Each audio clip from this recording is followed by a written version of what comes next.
I got 2 beers left, and I'm on my second with a little bit left in it.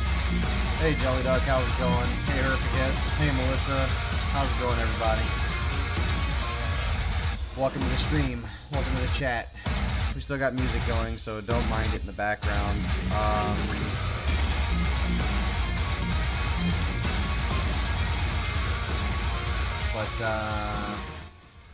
Yeah. So, who the fuck? Who the fuck loves what happened today? Who is just as much in love with the death of Law and Order this afternoon? Because I know I'm fucking super stoked on it. I've got a raging massive boner for it. Anybody? Well, I found an article about a year ago. Report: Chicago most corrupt city in the nation. Illinois, the third most corrupt state in the nation. Yep. So it seems to make sense if you ask me. But no, how do you get indicted on 16 felony counts and then released for $10,000? Oh. Nah, dude, there's no way I could have did that. No, dude, we would have all been we would have been locked up, dude. The only reason he got off is because he paid $10,000 to the county to fucking bribe them. Do you think he'll get his job back? I fucking hope not, but yeah, he'll get his job back. Because welcome to woke America. Well, no, it's completely insane. And even Rahm Emanuel, probably the most corrupt mayor in the fucking country, came out and said this is an atrocity. Okay, mayor's office. Aren't the freaking prosecutors under your purview, right? Can't you yeah, hire but he and fire had them? literally no say in this because it came from the fucking governor.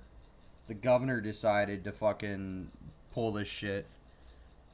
Oh, well, he donated $10,000 to the city of Chicago. Dude, if I would have gotten my fucking ass kicked on some random corner in Chicago, and this is further proof of this asshole's guilt, if I'd have gotten my ass kicked on some fucking corner in the middle of the night in fucking Chicago, and I had the money to, I sure as fuck wouldn't be giving any money to the city of Chicago. Yeah, and did you listen to that fucking pansy-ass speech of his? I would like to thank the city of Chicago. I'm sure you fucking would, Yeah. motherfucker. I'd I'm like sure to you're thank kissing them. their motherfucking ass. You might even toss their salad while you're fucking at it, huh? I would like to thank them you for letting fucking me get off scot-free after fucking wasting police time and resources and you know, creating further divisiveness. And that's the real issue here. It wasn't just that he was fucking just fucking filing a false police report. No, real quick. The shit is fucking insane. Because, I mean, seriously. Alright, dude. You know who's gonna get the fucking rap for this? The two fucking guys from the other country that he hired. I mean, they deserve to get something, but they don't deserve to get what he would have gotten. This asshole. Well, you know who fucking Smelly Let frickin's lawyer was, right? It was a dude who also worked with Michael Avenatti. Yeah, but he's he's in a shit ton of fucking hot water right now. Well, the reason I bring it up, and I've said this before, I think on Mad Dodge's stream, all of these same people, I don't care if it's Hollywood, I don't care if it's politics, I don't care if it's the mainstream fake news media, they all run in the same fucking circles. They're all buddy-buddy with each other. So, I don't know. I'm calling bullshit on this. I think this seems really fucking fishy. You know what happened, Doku? You know what happened? Michelle Obama happened. All right.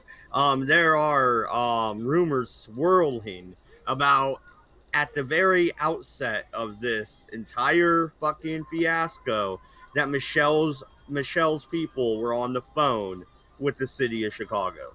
Well, with the prosecutor's office. I saw that rumor that there was an Obama era advisor who may or may not directly have been involved.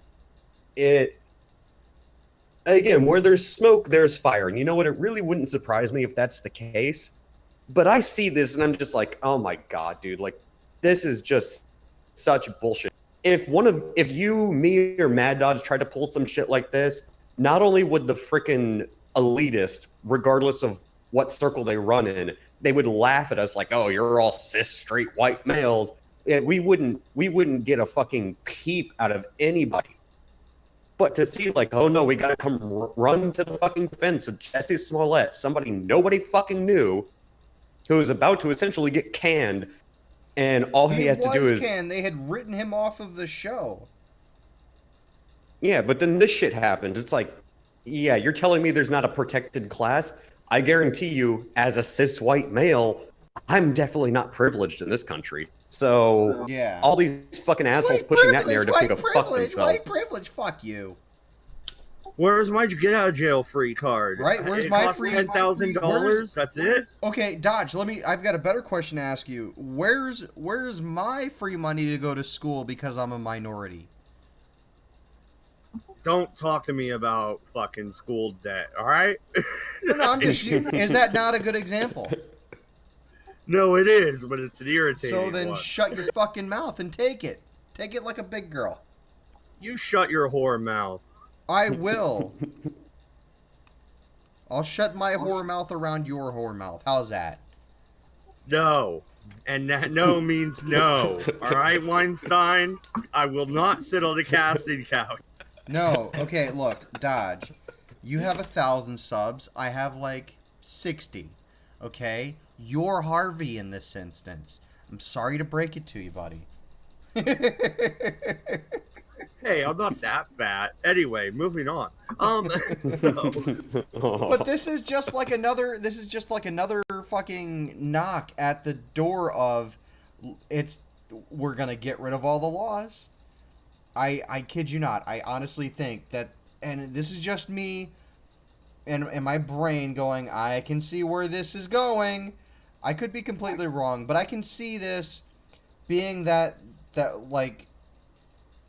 being one of the things that gets us into a state where there are no laws and just fucking true chaos reigns supreme, right? Because we already have this fucking this up to birth abortion shit, and there are no protections for babies that survive being aborted, right? We've got this bullshit and we've got to deal with it. So, right. So what's the next step in the evolutionary chain? No, all right. Yeah, you're trying to bait me. I'm not baiting you. This is what I honestly believe. I'm not gonna bite on the abortion issue, but what I am gonna say is I'm gonna back you up and say this: if you look at the downfall of the Roman Republic, not Rome itself, but the Republic, it came when they were able to buy their way out of jail. When they could do what they wanted, as long as they had enough money. It was the downfall of the Republic. It's why they fucking killed Julius. It's why they stabbed him fucking 50 times to death in the back. Even you, Brutus. Anyway, moving on. But I'm not wrong in this case. This is the start of the fall of an empire, all right?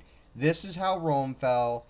No, this is the start of the rise of the empire, because this is how the Republic fell.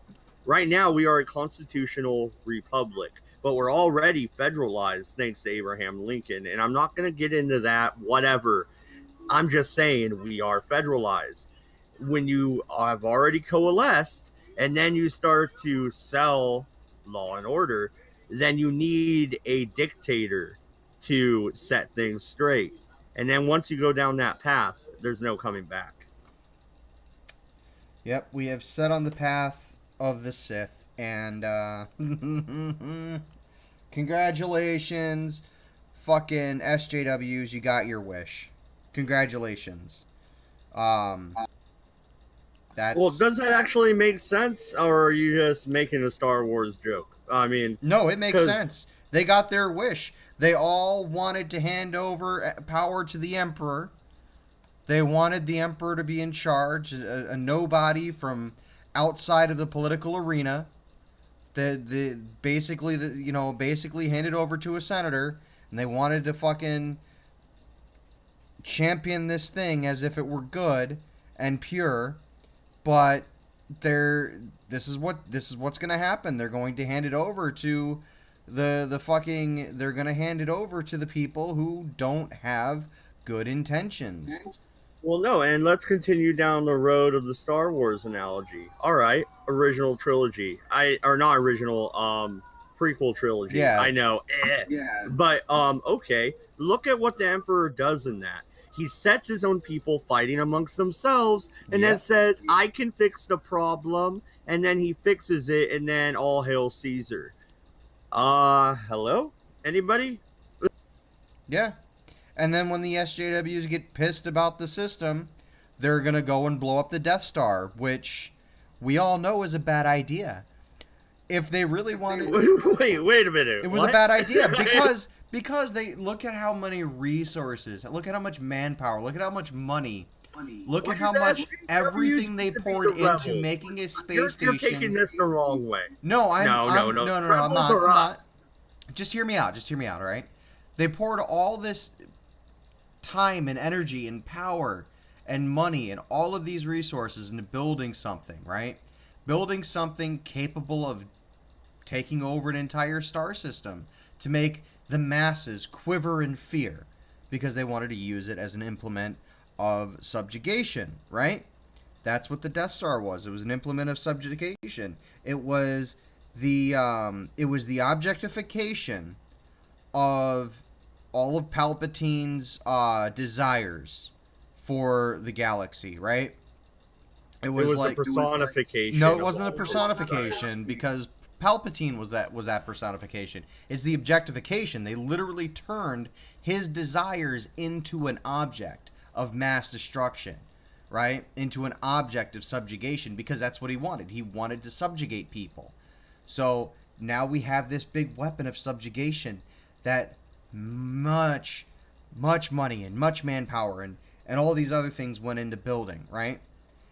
And as a result, they go and blow this up. Well, now they're in a deficit because now all of the capital of the system is tied into and backed by the Wait, next you're gonna tell me the poor janitors on the Death Star. No, dude, you're not. No. You're flipping this upside down. All I'm saying is that all of the money and resources that went into building it bankrupted the Empire, right? And because they had total control, it didn't fucking matter.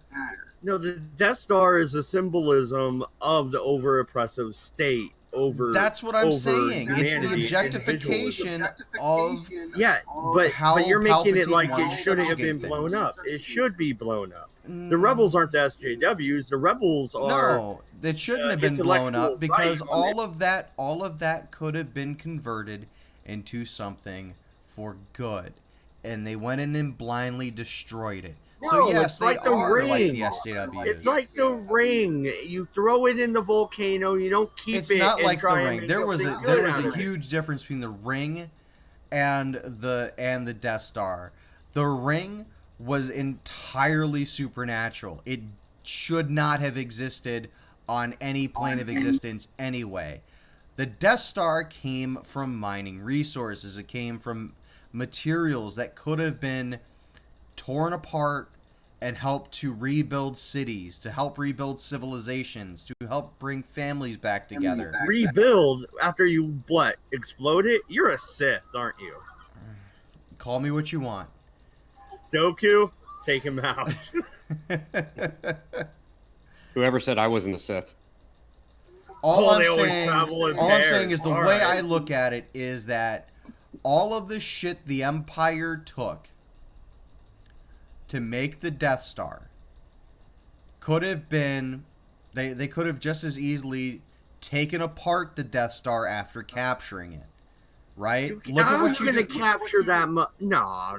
All right, dude. Look at A New Hope. There is no way you're gonna capture the fucking Death Star. They barely got out of there. Right, dude. But look at what happens when they inherit, right, the economy after the Death Star is destroyed. There are fewer resources in the galaxy now that they've blown up the giant. Think of the Death Star as a house, right? And think of this house as the epitome of the money trap, right? You buy it, it's like, oh, this is a great deal, $100,000.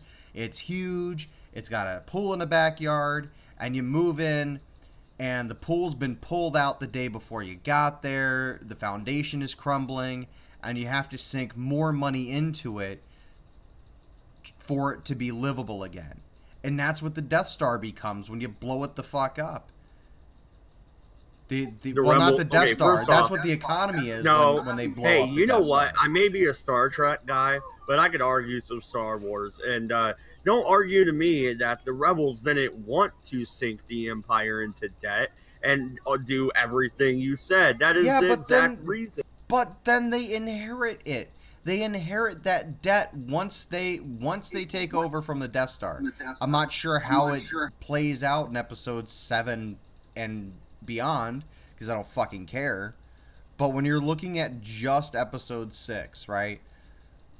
Or episode 4, when you're looking at just those movies,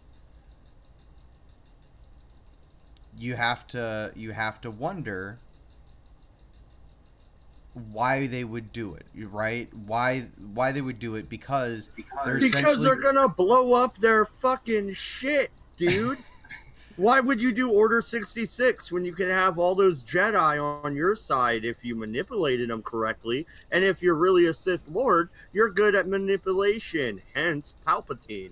He could have manipulated the Palpatine council. manipulated the fuck, so Order 66 makes no fucking sense to begin with. All right, so I guess we'll count that even. Anyway, back to the actual subject. I mean, can we call it the Alexandria Ocasio-Cortez Star? Seems a little more accurate. Oh, dude.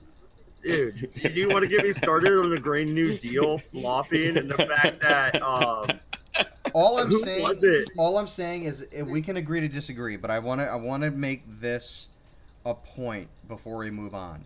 All I'm saying is that the Empire is basically socialism, right? It's basically a socialist regime because of the way the dictatorship works. And what happens if the U.S. goes in and takes over Venezuela, right? We've now inherited Venezuela's debt. They've got a lot of debt right now. Sure, we can help rebuild. When you're fighting a rebellion, it's not the same thing as two countries going facing off. So you wouldn't inherit the debt if you fought the revolution. The economics are similar, though. The economics are similar. We didn't owe Great Britain anything after we won the revolution. No, but the economics are similar, though. We still had to build an economy after we left and it took us a few years. Yeah. Shit's gonna be hard. Revolution isn't easy. So when we broke you gotta away, break some eggs and make an omelet. When we broke away, we severed all ties with the chief finances that we had. Right? We couldn't just establish a trading route the next day. But you know what? I bet you the rebellion used the Hutts and other back channels to fund their war effort. They very well could have. Money. I don't know about all that. All I know is even with all that, they would have still Doku fan fiction fucking movie, dude. That'd be great. My mind's already charting. I know, right? Like, that sounds like all I'm saying is they still would have been, and it would have taken them a long time to recover from the Death Star loss, right? Because of all those resources tied up in it. You're basically blowing up money by You blowing up lost the Death me. Star. I'm going into creative mode here. No, that'd be why they let Han was working with them and shit. He was a smuggler. I bet he was working for the rebellion as well. That's why they so easily let him we in. know Han was working for the rebellion. We know for a fact Han Solo was working for the rebellion. No, after he met Luke, not before. We don't know that for sure. Unless you're talking about the new Han Solo movie, which I never watched because fuck Disney. I haven't seen it myself, but we know he was working for the rebellion. I mean, we know after the fact. We don't know anything about him up to that point other than he was just running shit for the Hutts. Yeah, but I bet you the rebellion was working through the Hutts, and the Hutts are more businessmen. than The Hutts are business people. They would have done anything they could to make a profit. Well, and the only way you can get weapons as a rebellion would be the black market, would be the Hutts. This is a great area for a movie, but Disney would never fucking touch it. Nah, just make it a fucking Red Eye stream. The more you guys talk about this, I just realized just how much of a wasted opportunity The Last Jedi actually was. No, it was. Okay, Last Jedi was, if nothing else, boring. But aside from that, fucking... The point is, the SJWs are going to get what they want. And in this instance, they're gonna be handed the fucking tools of their subjugation. At their own hand and at their own demand. Have you heard about the swing of the pendulum? We're gonna get what we want too. It's gonna swing back. It's not gonna be for a while. Nah, it already has. Look at the election of Donald Trump. It's starting, but there's a long way to go. That's only a signifier that it's starting to, but we have a long time to go before things hit the center and before things go to the right. Yeah, but here's the thing, though. If we won the first meme war and there was no resolutions out of the EU, what do you think is going to happen now? They're all going to be on VPNs, dude. They're already shutting shit down in Australia. Bam, immediately. They had it set up, man. They had it worked out ahead of time. It's kicked into action, dude. But we had nothing to do with that. That's like when you're talking about Article 13, that's basically like Europe's mom came and said, "No, you're not allowed to play with the other kids anymore. Go fucking wash your hands, you little bitch, and go eat dinner." Okay. How's it going, Farty? Hey, Farty, what's up, man? Day one. Oh, you're Batman. I'm sorry, Batman. Dude, I am Batman. fucking Oh, wait, tired, that was dude. Batman, not Farty. Yeah, it's Batman. That's my fault. What's up, man? Not much. How's it going? Oh, how's day one on Article 13 been? I don't know. It hasn't. Apparently, it won't actually start affecting for 2 years. But what? That's what some people are saying. But you know the stupid thing about this, they haven't considered how the hell's it going to affect business, trade. I can't wait for YouTube to roll back like 90% of the shit they've put in place. Yeah. Because of the European market, because now they're losing views from the UK. It's going to affect business. It's going to affect economy. It's going to affect trade.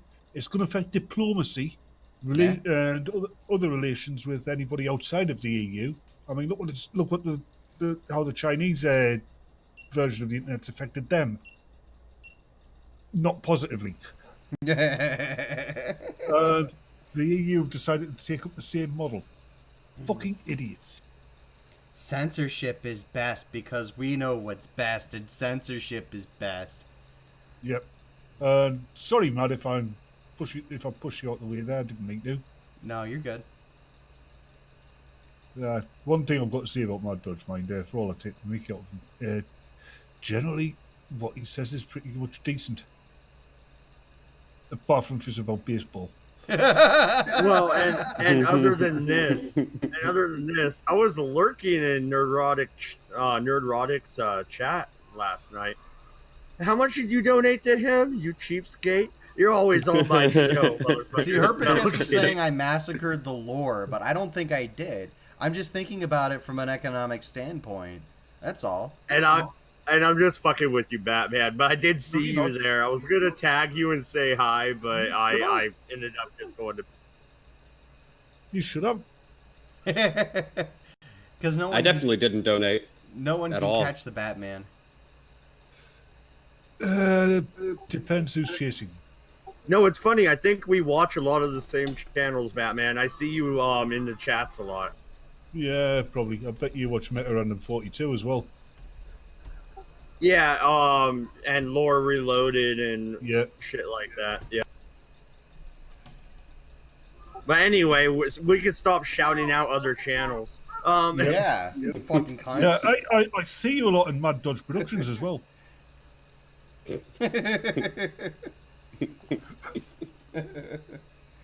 Oh yeah, man. Can we mention one more channel? You see, there's a GoFundMe going so MC can relive his glory days, and we're going to get him the silk pirate shirt and the enormous cargo pants. If you say so, Batman. If you say so. So he can start singing about Hammer Time again. Wait. Nah, dude. I was thinking about starting to go fund me to get me to VidCon, and then I'm like, nah, I ain't gonna make it. Yeah, fuck that. YouTube doesn't deserve a fucking dime, alright? They don't deserve a fucking dime. And if any of the execs are hearing me, you don't deserve shit. You are literally fucking leeching off of other people. And then... The thing is, VidCon's a leftist bloody convention anyway. Yeah. You know, last year, they were all the shitloads were there, and Anita Sarkeesian attacked Sargon. Yeah. Yeah. No, it could have been worse. I could have been there with a Confederate flag. They would have thrown you out on your ass, dude. Yeah, and a black doll swinging from a rope.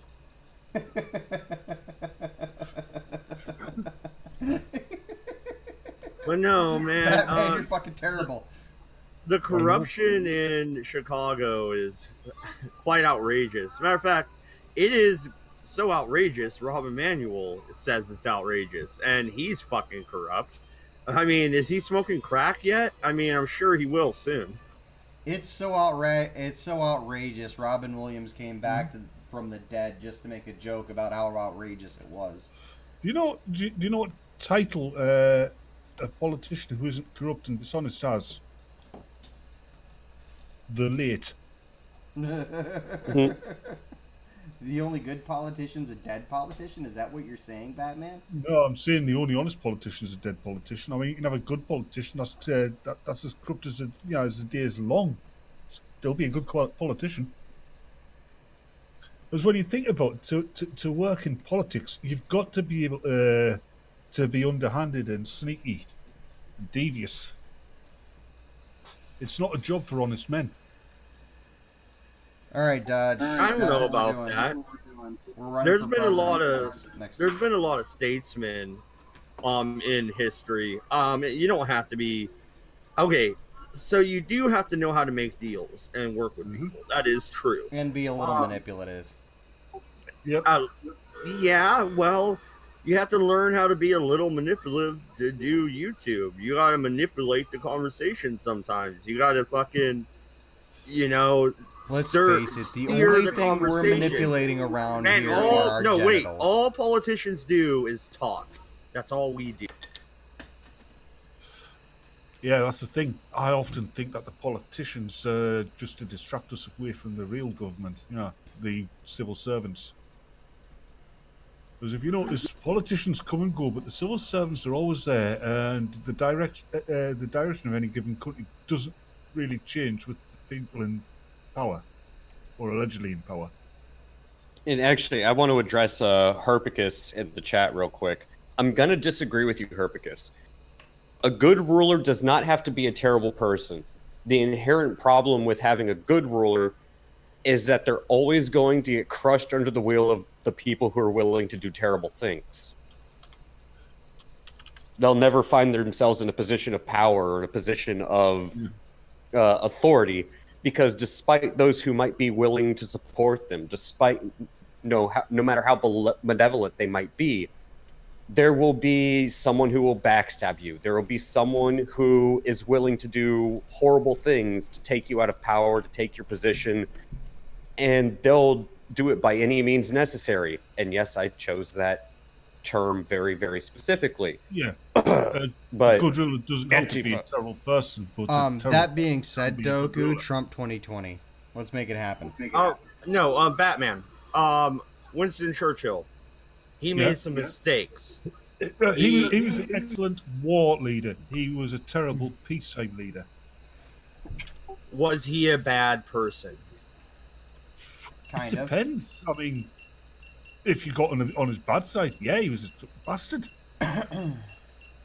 But isn't that kind of like all of us? If you become our enemy, you are our enemy, right? Yeah, like, at the end of the day, politicians are just people. No matter how good at the job they are, no matter how bad at the job they are, they're just people. I mean, did Churchill have his vices? Yeah, he drank more than fucking I do by far. Like, he started the day with fucking whiskey. Did who? Churchill. Oh, Churchill. Yep. Yeah, you've heard the quote, the immortal quote, haven't you? Yeah, sir, you are drunk. Yes, madam, and you are ugly. But in the morning I shall be sober. You should still be ugly. That never gets old. Nope.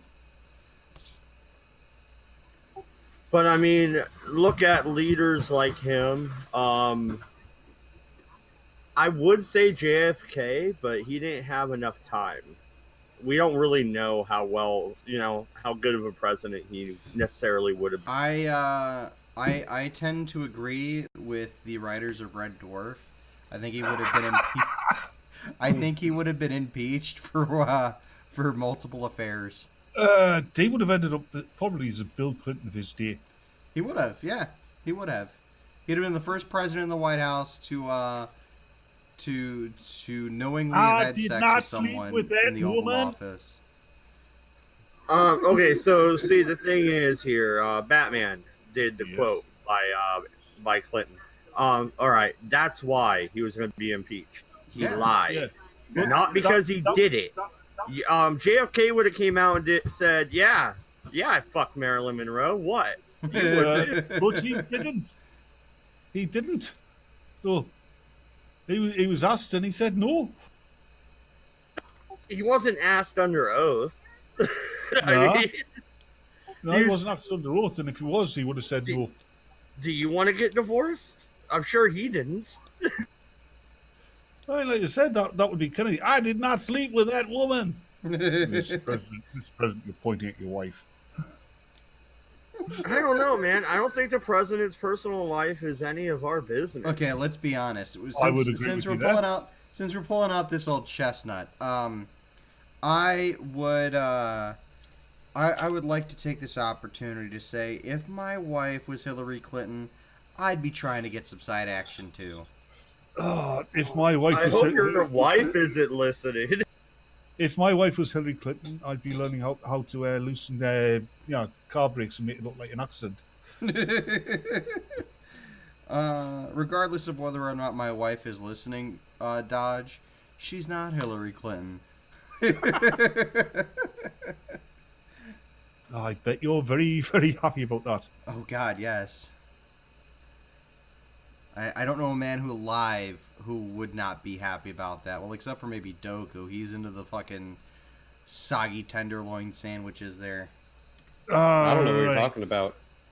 So basically, you're saying if Doku was in The Walking Dead, he'd be as happy as the lamb in Clover. Exactly. Yeah, it depends on how long they've been sitting at the bottom of the well. So if sitting at the bottom of the well for a long time, that'd be... I know that episode. That's fucked. Fucking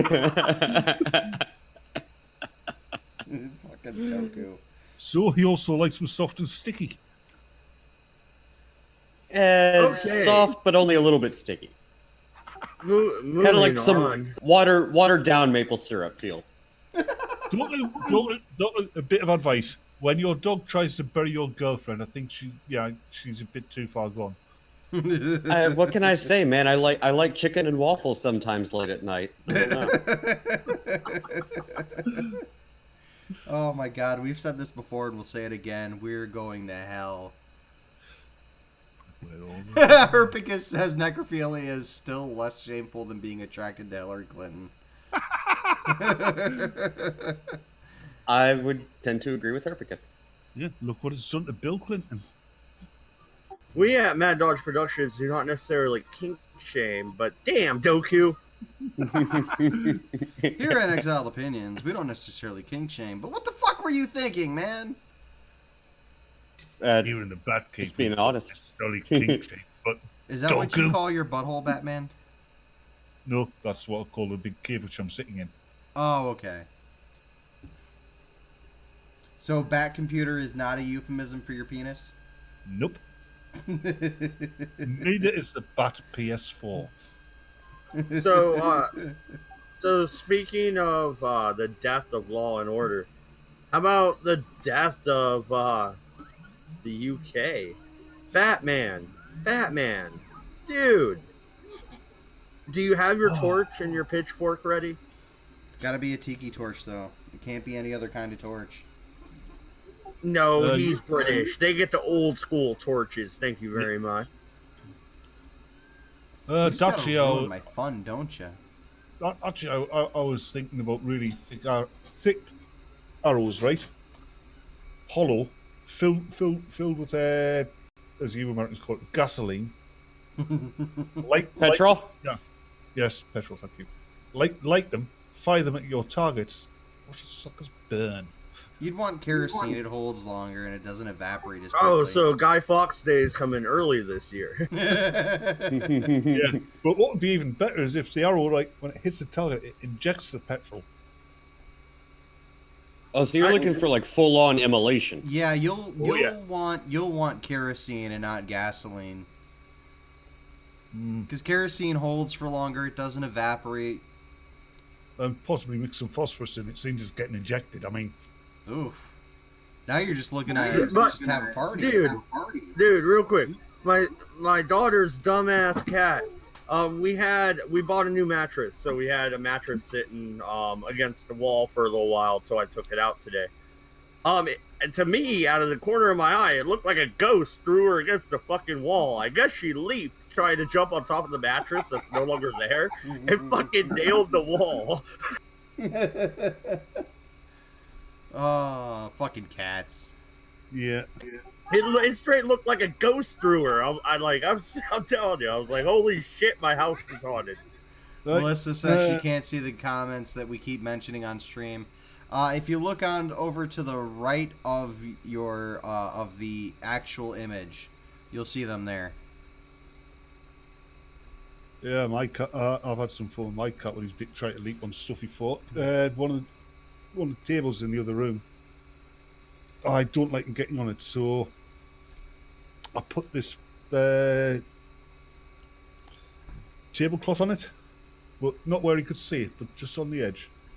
So he leaps on, and when he normally leaps on that table, he just manages to get his front end on and pull himself up. So he leaps on, catches onto the tablecloth, scrabbles like mad, and falls back onto the floor. Oh, Christ.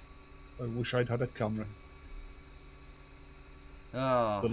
The look of blind panic in his eyes. Fucking cats are great, aren't they? Oh, yeah.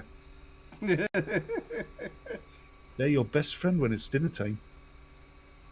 Oh, my cat won't leave me alone. I'm constantly her fucking heating pad. Yeah, mine's always got to be in the same room as me.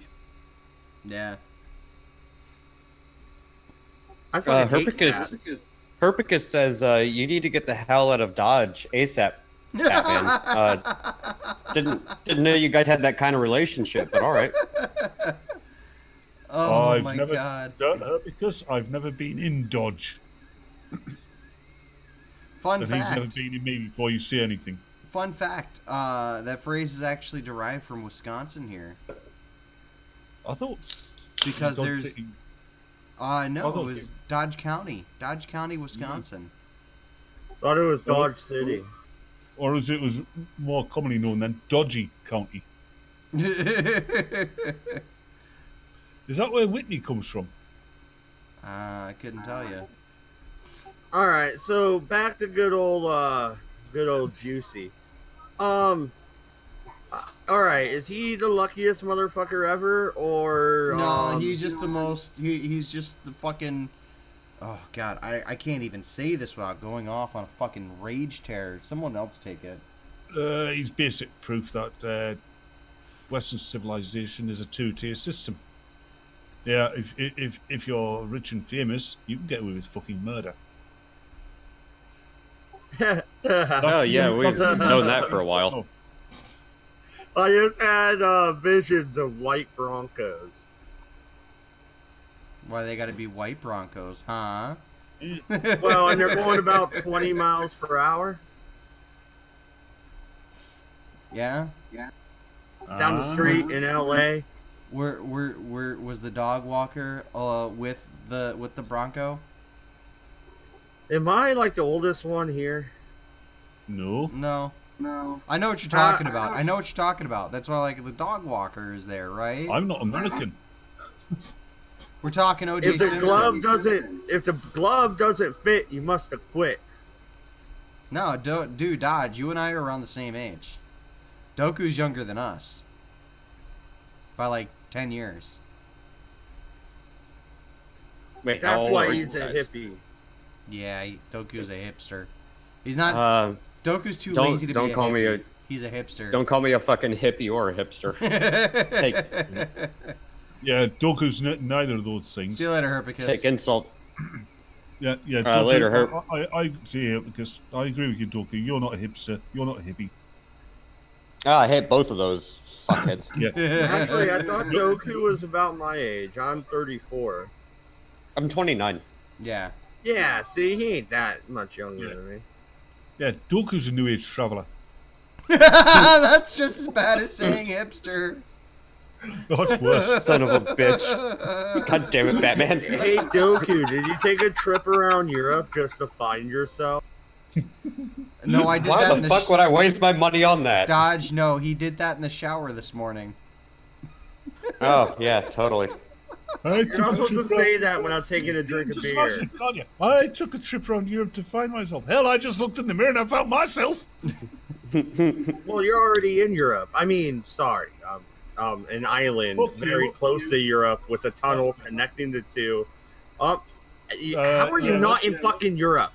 What the French don't realise is on our side we've got giant water pumps, and when the time is right, that's going to be the biggest super soaker in the world. Oh my I have god! a little bit of Atlantic Ocean on me, France. You know what? Right, channel, the English channel. You might actually. be able to Yeah. survive. That might be the coolest ride ever. Well, I don't know. If you guys do Brexit, I think the 100 Years' War will commence again. Yeah, but like we were saying the other night, if Europe declared war on the United Kingdom with the European army, they'd lose because they'd be too busy fighting themselves first. No, I don't think they really would. That's No, not I do. It'd be I like the don't. first step to World War III. It wouldn't be a very far leap to say World War III would happen, because the But U.S. they would. can't. You know, the Yeah. British army bases and air force bases in Germany, right? Well, that's what I was gonna say. First off, you have UK bases in Germany, so they would have to be exiled. And then they would have to exile the United Oh, States hell. bases out of all of Europe, because the United States will come and defend the UK. And if you attack the British, Yeah. and this time around, we're not going to show up 2.5 years later. We're just going to be like, hey, what's up, guys? All we're gonna do is drop one nuke. It'll be on France, and the war will be over, and the fucking Actually, EU will cower. what I'm expecting, World War III happens, right? And the Americans turn up and, what do you mean it's over? Here, Wait, No, Shandor, he's- what do you mean drop a nuke? All we gotta do is drop a Moab. Drop Yeah, a we don't Moab have to on drop- Brussels, call it a day. I wouldn't nuke Paris, dude. I'd I rather would. take Paris. No. I'd nuke Paris. It's a major population center. It's one of the most notable population centers. It's a good strategic bombing spot, Well, just like Hiroshima or Okinawa was. to be perfect. Okay, Osama Hussein Shandor. Dude, calm down. Dude's perfectly calling me a honest. fucking terrorist. I'm just saying, if I'm thinking like a military strategist and I want them to back down, I'm going to do something similar to what we did to fucking Japan and fucking bomb Paris with a fucking nuke. No, you don't need to do that. We're I wouldn't already need there. to We have do bases it. all over Europe. We wouldn't need to do it, but a show of arms is always fun. All right, that's all I'm saying. But to be No. perfectly honest, I would nuke Paris as well. But then again, I wouldn't stop nuking Paris. Yeah, you British. That's the thing, though. We're gonna take the lead on this because you guys can't be fucking trusted around France. You guys can All right. We'll end this debate right here and now. Doku, nuke or don't nuke Paris? Dude, that's a waste of a perfectly good nuke. What are you talking about? Dude, Thank Drop 'em. you. We need Frog that for legs. China. Drop a You Moab. Borrow a Russian nuke that let you. I mean, No, let see- Russia do it then if they really want to. I'm just saying, drop a Herpicus Moab. It'll be Herpicus fine. has it. Okay, Herpicus has the perfect, the perfect split, like the perfect compromise. Nuke Paris to send a point, nuke Berlin for the results. Actually, Why no. are If you you really guys want to, leaving? if you really want to piss them off, here's what we do. We storm fucking the beaches of Normandy again a second time, but we put swastikas on the side of every single fucking tank and What? fucking armbands on every soldier. Right, and while we're at it, seems we'll have a nuke spare. I think No. I'd nuke Mecca. Oh my god, No, nuke Mecca. See, Oh my stop. God. Stop with the nukes. Okay. Here we are, like theory crafting World War III. This is Yeah, amazing. and I'm me of all people. I'm the guy saying, "Calm the fuck down. Calm the fuck down." Oh, no, I wouldn't use a lethal weapon to get my point across with Mecca. No, I would have a bomb made. Yeah, it would be a bomb. It'd be an air dispersal bomb, but it wouldn't be high explosives or anything. It would be bacon grease. I knew you were gonna say something along those lines. Oh my god. Just fly a few C-130s over and just drop some frickin' bacon bits out of the back and call it a day. Pureed pork. Holy shit. Carpet Oh bomb Mecca my with God. pureed pork. Realistic The Holy scenario. Land, you cannot be contacted right now. It's just been greased from bacon. Realistic scenario. Hey, the thing is, that would be worse to the Muslims than if you actually nuked Mecca. Because if you Oh my nuke Mecca, god! It always goes back to Mecca.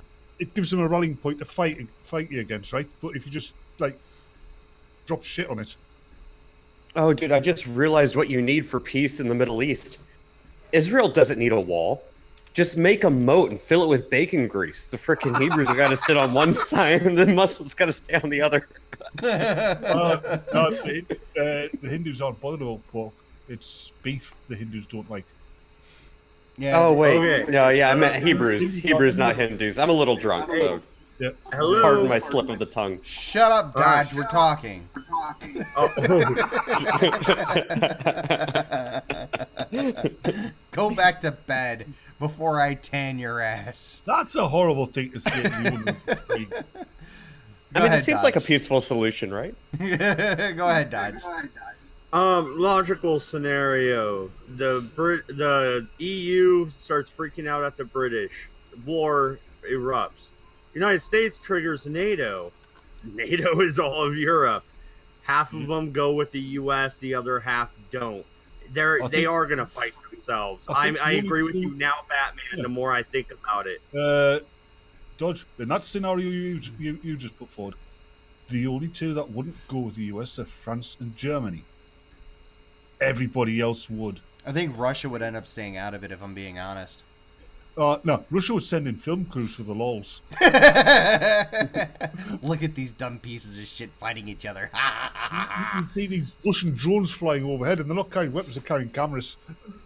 Well, that's what NATO's for, though, right? So the United States would be like, hey, wait a minute, guys, we're triggering NATO. We all have treaties. Bam. Hold on, Matt. Did you just say that NATO is to give Russia lols? Well. The only thing NATO's giving Russia is a hand job behind the dumpster at Denny's. Like, you know, actually, all seriousness, during the Cold War, you know, what NATO was really there for? To buy America time, because NATO could not have held back the Soviet Union if they marched on Europe. Actually, here's likely what would happen if that was going to take place. If we're talking about a World War III scenario starting in Europe, yep, you would see France, Brussels, Austria. That would be your core EU Access army. Powers, that would be the Axis. That would be your core EU army forces. The UK would definitely side with the US. You would see Poland support them. Switzerland is, of course, going to stay neutral. When it comes to Greece would probably side with the EU. You'd see the Eastern Bloc nations try for as long as possible to stay out of it. That would change the second that Russia decides to get involved and take Crimea permanently.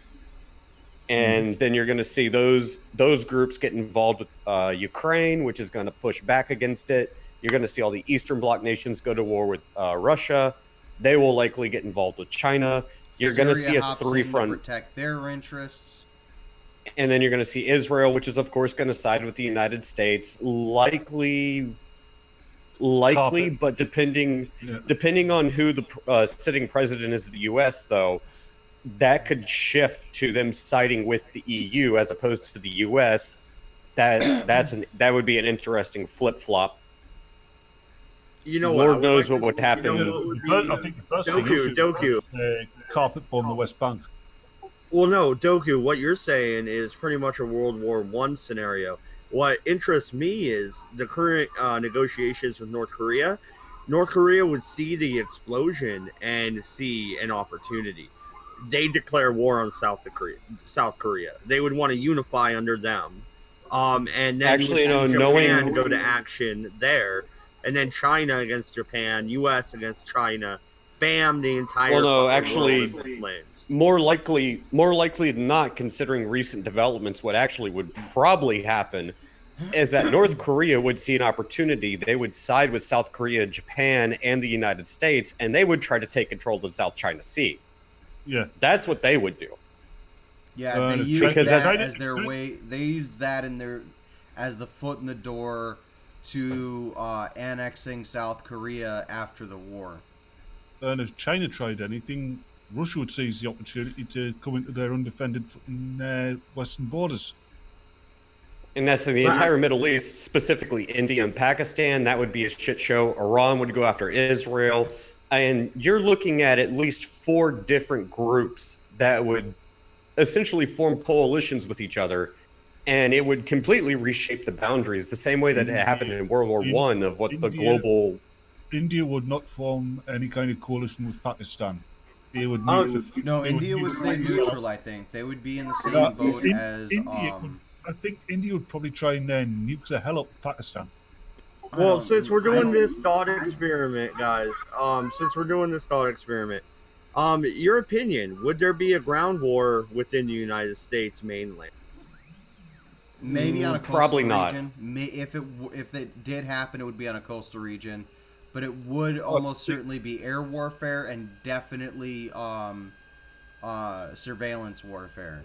I think on the continent of the United States, it would more likely be huge pockets of civil disobedience.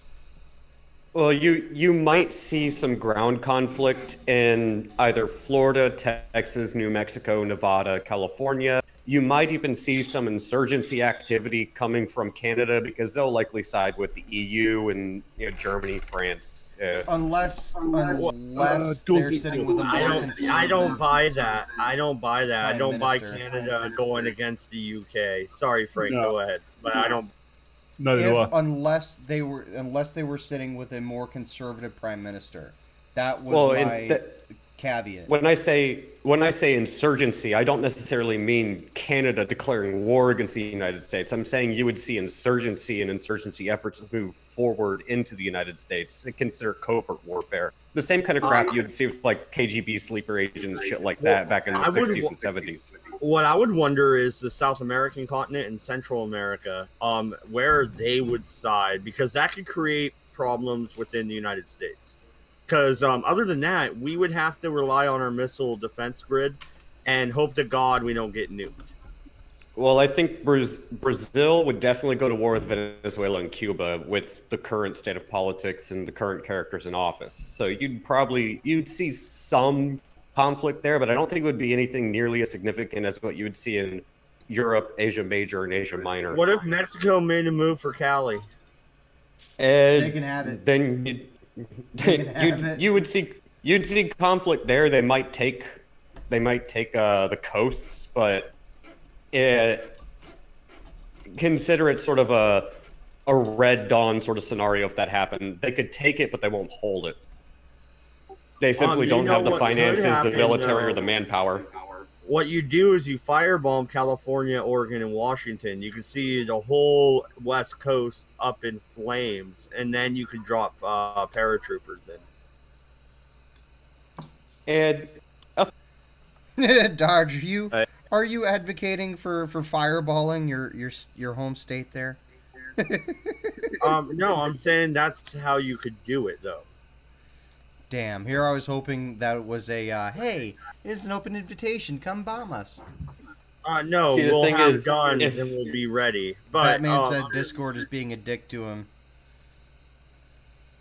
See, the thing is, if Mexico did actually move into California, you have to remember, we have a very, very strong Navy and some very, very prominent military bases. So they might be able to take certain parts, but it would resemble something like the first Iraq War, where they might be able to take certain parts, but they would never hold it. Doku, the San Diego Naval Base, not a chance in hell, dude. That's right there. Yeah, they would never hold it, and it would be a really quick. They would have to essentially use blitzkrieg style tactics, just come in unannounced out of nowhere, but that would be over within a month. It would be disruptive to our military infrastructure, which would affect the global war, but it wouldn't end well for Mexico. And by the end of the day, once everything is said and done, it would be surprising if we actually hadn't completely leveled Mexico City. Well, let's face it. I think if Mexico, I'll be right back, guys. They'd take out America and they'd do it in a covert way. They'd poison Taco Bell. See, unlike other people, I don't necessarily see a global conflict going directly to nukes. This isn't the Cold War anymore. I don't. To be perfectly honest, in all honesty, I don't think there ever would be a third world war. It's too dangerous with our current technology, and as crazy as most world leaders are, they're not that crazy. That's not true necessarily. I said most world leaders.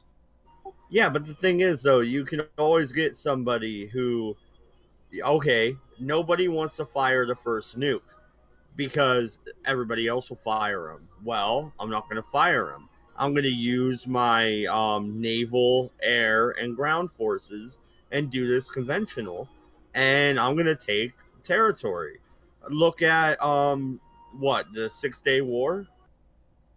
And that's the thing. What you're going to see is you're going to see a lot of naval combat, and what any country with a significant military is going to attempt to do is they're going to seize ports, they're going to seize islands, they're going to try to secure as many airfields as possible, and you'll see a lot of airstrikes.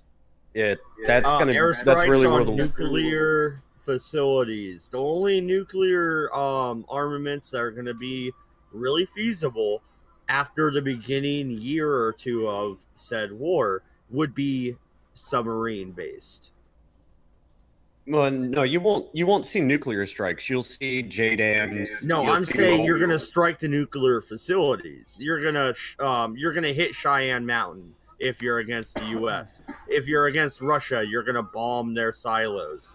You're gonna bomb their mobile nuclear We don't. There aren't any conventional bombs that could penetrate something like Sharon Mountain, though. Yeah, and actually, no, you're not going to see that. What's really going to happen is you're going to see satellite GPS systems get targeted. You're going to see a lot of cyber attacks, hacking attempts, things like that. The warfare is not necessarily going to be fought in the traditional sense because we have such an integrated technological system. You're going to see attacks on things like power grids. The Hoover Dam might be a target. Yeah, financial systems. Well, no, EMP pulse. You drop it over a major area, bam. An EMP is an easy way, an man. EMP isn't as powerful as you think, or isn't as devastating a weapon as people believe it to be. The vast majority of military technology is hardened against it. Yeah. Yeah, no, and that's why I say you're going to see cyber attacks. You're going to see Trojans, backdoors, hacking attempts. That's what you're going to see first. But the best way. Somebody like say you went to war with America went to war with the European Union. You know the best, quickest, and easiest way the EU could bring the United States to the knees. But the number one thing you're going to see. Hold on. Let me finish. Take control of their of America's banking systems, cause their stock markets to crash. Just totally disable your America's finances. America would be in no condition to fight. Well, that would create social discourse, but from a military, and I'm talking specifically from a military perspective, what you're going to see when I say cyber attacks, hacking attempts, things like that, it's going to be against the satellite-based systems that we have. You can't use a JDAM, you can't use a precision weapon. The most effective attack will be against the United States telecom system. You knock out people's ability to communicate, you've effectively won the war. Exactly. And you do that by attacking the satellite systems. And that's where you're going to see the Trojans targeted. And I guarantee you the Chinese already probably have some sort of software warfare system put in place, like a Trojan or a backdoor, a worm, something like that, where you could take out our satellite communications and then we're screwed. Because as advanced of a military as we are and as efficient as it is, you take out what we call a networked war force, networked enabled weaponry, things like that. What are you going to do? You have to go back to conventional weaponry, back to using maps. Can you imagine how useless the American Air Force would be if say, like you said, China hacked into the GPS networks and basically blocked any attempt by American systems to use GPS. Yeah, we wouldn't even know what to target. Yeah. Well, so that's the thing. That's the thing. That's why I believe President Trump has created what he called the Space Force. That is to prevent such actions or to use them against our enemies. Everyone thinks the Space Force is a dumb idea. Yeah, well, wait until we're getting rained on. Actually, talking about Trump and Space Force, have you ever noticed how Trump looks a little bit like Lorne Greene? You can see him in those blue robes, can't you? Yeah, fleeing the Cylon tyranny. He's got the Galactica up there. Oh my God. Good Lord. Batman, nice you're getting a helicopter ride. Yay! Oh my fucking God. Alright, let's continue the thought experiment. So this erupts. I don't believe they'll go directly to nukes. You guys kind of tend to believe they will. I don't. Oh no, I'm just saying. No, I only use the nuke as like a show of force deterrent. If we wanted to show our hand early, and we wanted the silliness to stop early, we would pull like we did with Hiroshima and Okinawa. The thing is, though, you wouldn't actually have to use it on an inhabited target to get your point across. No, but we would anyway to make sure because the point we was don't like the French. Yeah. Well, frog legs aside. Well, no, I'm wondering why you guys leave Brussels out of it. That's where the EU's headquarters. Well, that's why I say, if That's I why you really leave it wanted out to of take it. care of, You scare the shit out of them. Yeah. By Yeah. showing them what you're capable of. It's like when you go to a fucking it's like when you watch the wrestling match and then you got one dude flexing on the other dude, right? That's an intimidation tactic. well, that's basically what we did with Russia in the Cold War. But Mad, you're on about Brussels. Yeah, we knew Paris, right? Fair enough. But we'll leave Brussels because that's what the sarin gas missiles are for. Oh. I still think triggering our NATO treaties would be the best bet, and then you set Europe against itself. That'd be the first thing. God, I'm gonna run for president just so I can start World War III. You with me, Dodge? Yeah, dude. I'll be VP. You might get mugged one day in DC, but you know. Right, so he's running for president, and you're going to be Vladimir Putin, did you say? Actually, since we're on this thought experiment, there's a book the three of you should read. It's called Ghost Fleet. It's by P.W. Singer and August Cole. I love the way the Americans say thought, because every time you say it, it sounds like you're saying thought experiment. Yeah, every time Dodge has said it, I'm just like, be gone, thought! But no, you guys should really check it out. It's a good book, but it's written by two military analysts, and it is a novel of how the next World War III would start. And it essentially begins with an attack against the communication system, satellite network that we have, launched from an operative that's in the International Space Station, and it's a collusion between Russia and China. And the Chinese essentially use drones to take Pearl Harbor and then invade the United States, and everything goes to hell from there. Because once the technology is taken down, we're so networked, our weapons essentially become useless. We got to go back to conventional tactics. I would love to see the internet go down, like the entirety of the internet go down for like one day, just to see what people of my generation would lose their shit. Oh my God, they would go through the worst withdrawals. Not just your generation. Fuck you guys. Not just your generation. One day, I went out. Hold on. Not just your generation. All of us, we're all hooked on the fucking internet. Yeah. Yeah, and mine was out for 2 weeks. Yeah, and look how fucking batshit it drove you. No, I read a lot of books. Yeah, but that first day or two, you were like, fuck, I need the internet. Fuck, give me the internet. Yeah, no, I kept waiting for the power and shit to turn back on. I'm like, come on. And I'm like trying to do my Jedi mind trick. Like, snap my fingers. But tell me I'm wrong. Tell me I'm wrong that people would lose their shit if the internet went down for an entire day. With how interconnected people are. I'm just saying millennials walking around staring dumbly at phones that no longer work. I can't get a signal. Why can't I get a signal? I need a signal. Please, mister, I'll suck your cock for a signal. You're all itching and shit. You got that Wi-Fi, motherfucker. You got that Wi-Fi. You know how bad millennials are with mobile phones. In Germany, there are caution signs on the pavement. Yeah. Telling people to look up. Oh my God. No, I've actually seen pictures of it. They're in German and in English. Yeah. Oh, they are in English. Yeah, dude. It's like they're branded into the cement. Yep. It's hilarious. Yeah, but notice this is not in Arabic.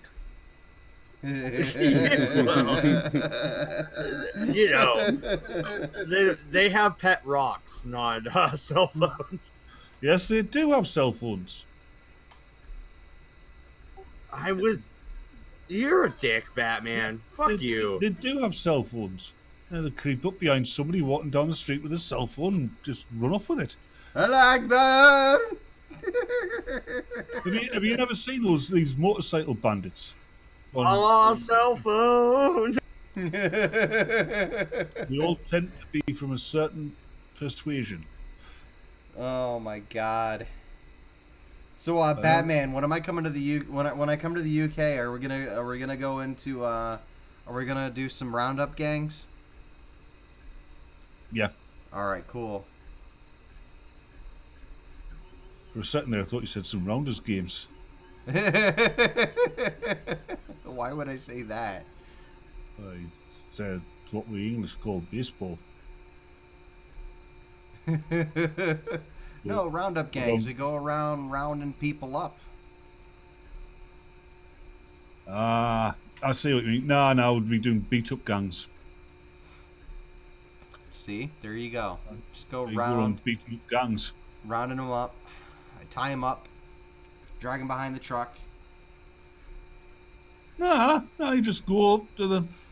Yeah, don't like your face. What do you mean you don't like my ouch? Why do you punch me? Stop punching me. My goodness, I'm going to hell. Who's coming with me? Anyone want to share a room? Already there. I have a condo there. Wait, you've got condoms there? I've got a condo there. Oh. I'm like, condoms won't do you very good in hell. Fireproof. They're fireproof, but they're not VD proof. No. They're full-bodied ones. Oh my god. Now I want to watch that show, Your Pretty Face is Going to Hell Again. Yes, and after I said that about full-body condoms, I want to watch Naked Gun 33 1/3 again. Yeah, I might watch that after marathon of Your Pretty Face is Going to Hell. The safe sex thing. Yeah. They're in a full body condoms just rubbing on each other. Like two giant dicks.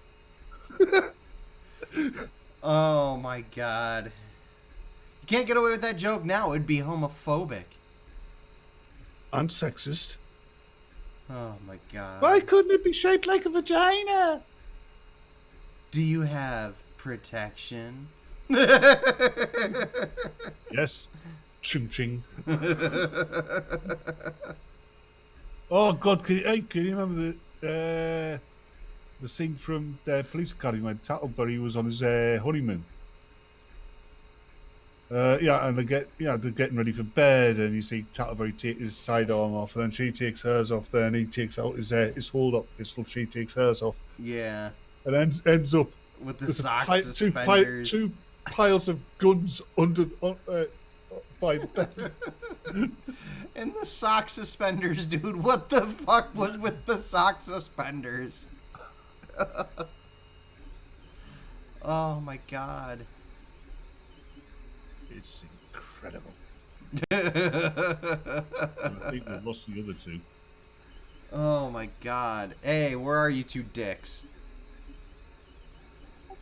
Go fuck yourself. I already did. It was brilliant. Best sex I've ever had. When in dry, came out wet. Oh okay. God. All right. I don't know, man.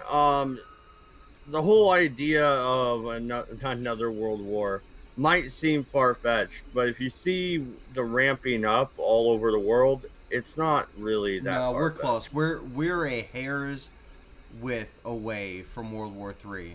And it's going to take something stupid. All it's going to take is like the dumbest thing. Kim Jong-un. No, I don't think he's enough stupid for World War III to start.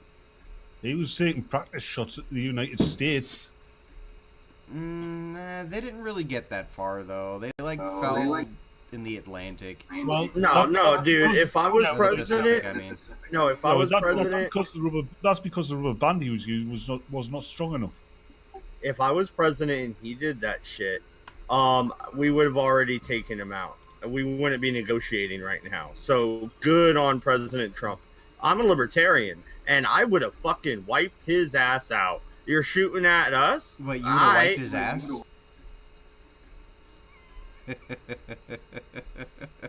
I would, if I'd have been president of the United States who tried that shit, yes, I would have taken him out as well.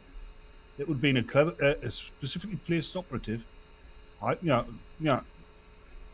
of the range, long distance sniper rifle, Russian design, Russian ammo. One shot, take him out. They find the ammunition. Yeah, they'll find the round. Oh, this comes from a Russian rifle. America is in the clear. No. I would do it from a French-made one, but the French can't even do that right. No, this is what I would have done. I would have used the CIA, find out where he is, his schedule. Then I would have drone struck where he was. Right when I do that, there is my bombers headed in, and I'm bombing his fucking capital. As I do that, South Korea is letting loose the artillery, and we are fucking taking them out. You guys are making it way more complicated than it has to be. All you have to do is get a couple of Muslim extremists, pay them a couple $100. No, I would coordinate this shit. I would even have Japan in on it. Like, if we just wouldn't fucking say shit, we just hit them in the middle of the night. Their time. You take Kim Jong-un out. Because he has the entire country so enslaved to his will. You take him out, it'll just fall apart. Yeah, Well, but that's there'd why also we be a hit him giant first power with the vacuum, drone. too. Yeah, which would be filled by South Korea. You sure? Yes, because you'd be giving him a covert hand, wouldn't you? I don't know. He's got brothers and shit still. Not anymore, he hasn't, if I have my way. Yeah, he's got brothers and shit that are in hiding because if they weren't, he would have killed them by now. Well, no, and I'm sure something would go wrong. Shit always goes wrong. But as long as the drone attack works and the South Koreans fire their artillery on time, that way Sal doesn't get fucking bombarded. We can wipe out their artillery with the bombers and You mean Seoul? the South Korean artillery. Then we can move in ground troops. You mean Seoul? Not necessarily. You time it correctly and you don't let nobody fucking know. Hey, no, our drones fly so high, there's no way they can detect them. We could do this. I'll use a spy satellite first and find out where he is. Does he ever show up? I don't You think mean so. Seoul? It's not Sal, it's Seoul.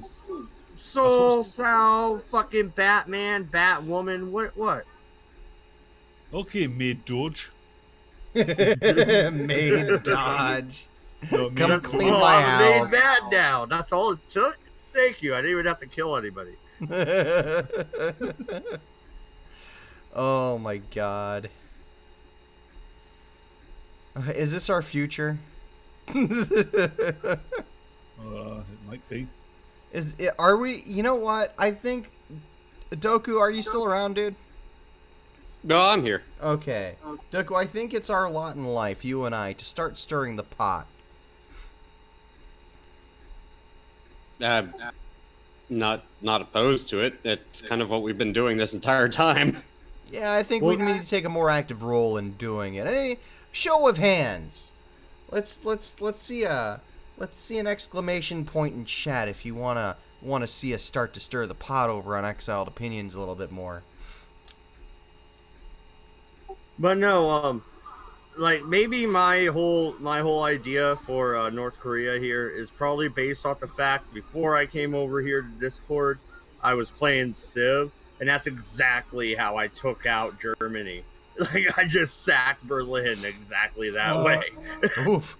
Everybody wants to see us start to stir the pot a little bit more. Hey, Mad, which version of Civilization are you playing? He's playing Civ 4, Civ isn't he? 5. Civ 5? Yeah, So 5. how much more advanced than the other civilizations is yours? Germany has nukes already. They've yet to nuke me though, and I sacked Berlin, so I'm probably gonna get nuked soon. Washington's too far away, so they can't reach Washington. Germany has nukes and you don't. I'm studying the Manhattan Project right now. I'm working on it. Dodge, What are you doing? The last time I played Civilization, I had nukes when the most advanced opposing civilization had bloody knights. Oof. I was going around nuking primitive civilizations. Okay, Gandhi, calm down. Gandhi was peaceful. I wasn't. He oh, was no. peaceful, but he was still Oh. racist. No, you guys don't get the Civ joke Actually, with I was Gandhi. playing- You have to know that joke. Actually, I was playing Gandhi when I did that. Oh, see? Yeah. No, Gandhi is the biggest fucking prick in the whole Civ franchise. There was a glitch in Civ 2 where Gandhi would just nuke the fuck out of everybody, and they kept it as a running joke. Yeah, I know. That's what I was doing.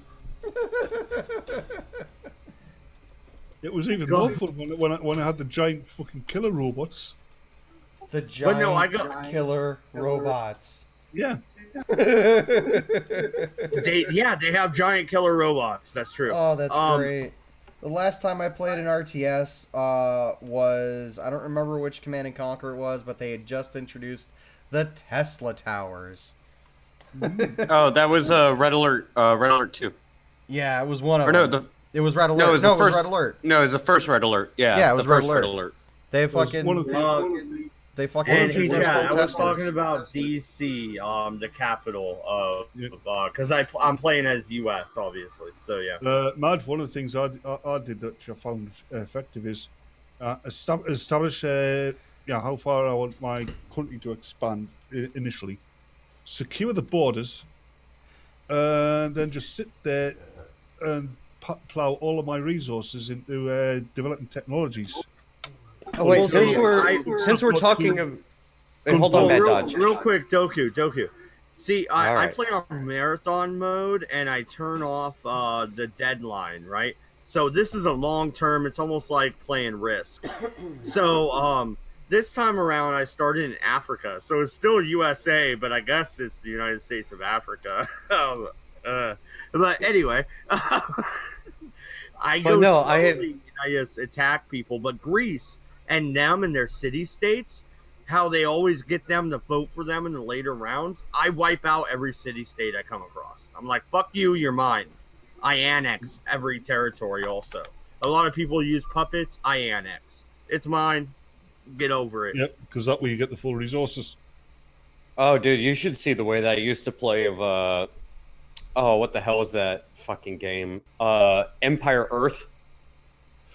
Oh, Did you ever play that? That's going Yeah. back to the days of the Amiga. That. Oh, I was ruthless when I played that game. It was crush everything. It's mine. Uprising. Just okay. You guys can have your little state for now.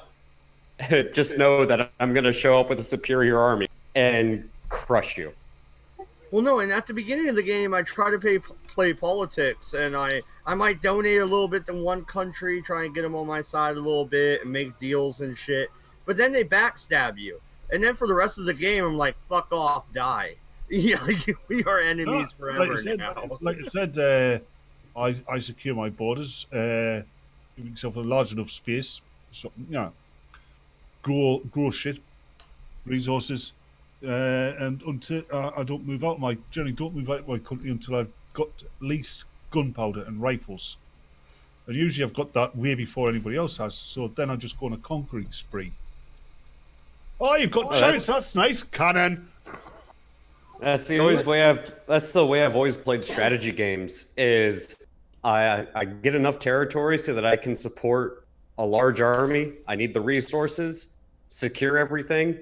Yep. There might be some small skirmishes here or there, but by the time I got the army, just look and see like, who's right for the taking? Who pissed me off more?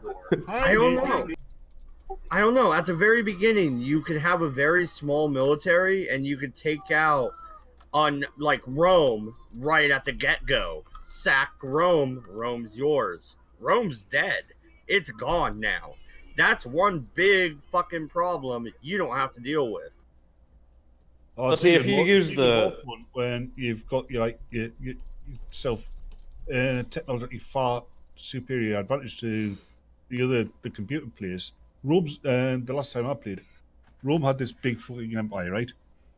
Fair enough. I've got I've got field artillery, riflemen, yeah, repeating rifles and stuff like that. Steamships. So just go on straight to fucking Rome itself, take it. Their entire empire is now mine. Well, and that's the thing. If you use the Rust strategy, I'm not necessarily talking about a civilization, but just playing Empire Earth, because you all start out from square one. So my strategy is always build up an army, build up my army specifically faster than my opponents can do it, and then once I take out my strongest opponent, consolidate that shit and build up the armor even faster, continue and move on. Yep. Yeah, no, I'd love to play Civ with you guys. Like I said, I have 5, so.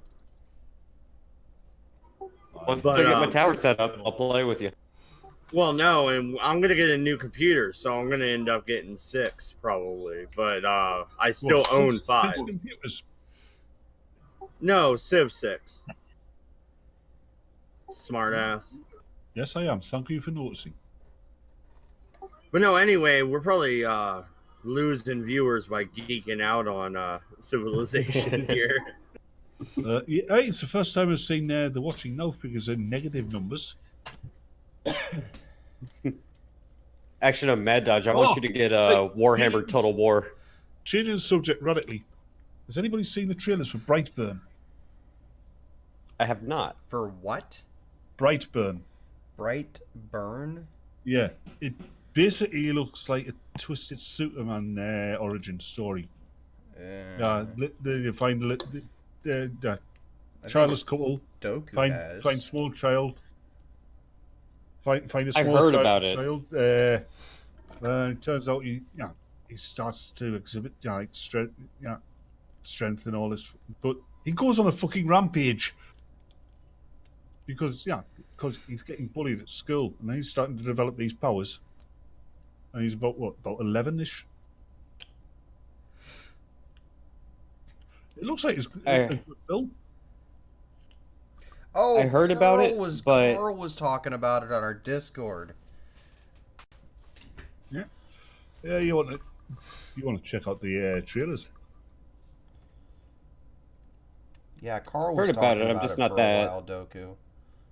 yeah, no, that's why it sounds familiar. I heard about it, I'm just not that familiar with it. Fucking Hold on, Herpicus, you on asshole. about somebody Herpicus called- said, keep the Civ discussion going. You're curing my insomnia. hold on, are you on about Carl or Carl? Oh god. Coral. Actually, I watched a few episodes, the more recent ones of Walking Dead, and I'm actually kind of happy with what they did with it, as far as the Whisperers go. Do you know what my favorite part of The Walking Dead is? Doku, shut the fuck up. Do you know what my favorite part of my favorite part of The Walking Dead is? When it ends. Lauren Cohen. Elaborate. You know what? I'll tell you what. Everybody bitches about Negan. Fuck off. That shit was good, and that's where I kind of, lost cable and didn't follow the show anymore. You've got to feel sorry for Negan. I mean, Alright, be right back. no, wait a minute. There he is. I was mid. There he is, hunting demons with his sons. He gets killed, goes to hell, then winds up in a fucking zombie apocalypse. I was mid sentence, Batman. You cunt. Don't care. You do it to me. No, but Consider it dude, vengeance. that episode I'll was. stop now. God damn it! Wait, Meg, you haven't read the Walking Dead comics? I've read the first 2 trades. I loaned them out to my sister, and I never got them back. No. So, what's the last thing you read? What's the last thing you remember? In the comics, dude, the first 2 trades. That's way in the beginning. The last ones I read, it wasn't long after Carl got his eye taken out. Can I talk now, Batman? Can he talk now, guys? You reckon we should let him talk? Give the top hat a chance. Yeah, go on. Oh, okay, all right. So the last thing in the Don't show know. I really saw was after the Negan incident, and it was the close of what was that, season 5 or something? I don't remember. 6, I think. 7? Okay, well maybe I saw a lot more than I thought. But no, what I want to talk about is that Negan episode where they smash fucking Glenn the and Asian Abraham. guy, Glenn. Yeah. There we go. I don't have to call him the Asian guy. Nice. They smashed Glenn's head, right? The way that built up and the whistling in the woods and them running, trying to get away, dude, that was brilliant. That was good storytelling. That was awesome. That was shock. No, dude, could you imagine being in that situation? I live in the middle of the woods. I can imagine running through the woods and there's whistling all around me for people that want to kill me, and I'm just trying to get away. Like, dude, what are you gonna do? You'd in shit that your moment? fucking pants. Right? Dodge, I bet it'd be even worse if you wandered through the woods in the dark, in a dark night, and the first thing you heard was bada bang, bang, bang, bang, bang, bang, bang. Okay, Mad Judge, I'm not going to give you spoilers. I'm just going to say Negan is badass, and it's like, tyrannical rule by fear and brutality. Negan isn't necessarily a bad guy. He just has a very distinctive way of going about things that kind of makes him a dick. Last thing I No, saw, he's a bad guy. last episode, I just remembered, last episode I saw, Daryl is trapped in the room and they're torturing him. Negan has Daryl. That was part of the price they paid for that night when they killed Glenn. They had rushed fucking Oh, you're far behind. what's her fucking name?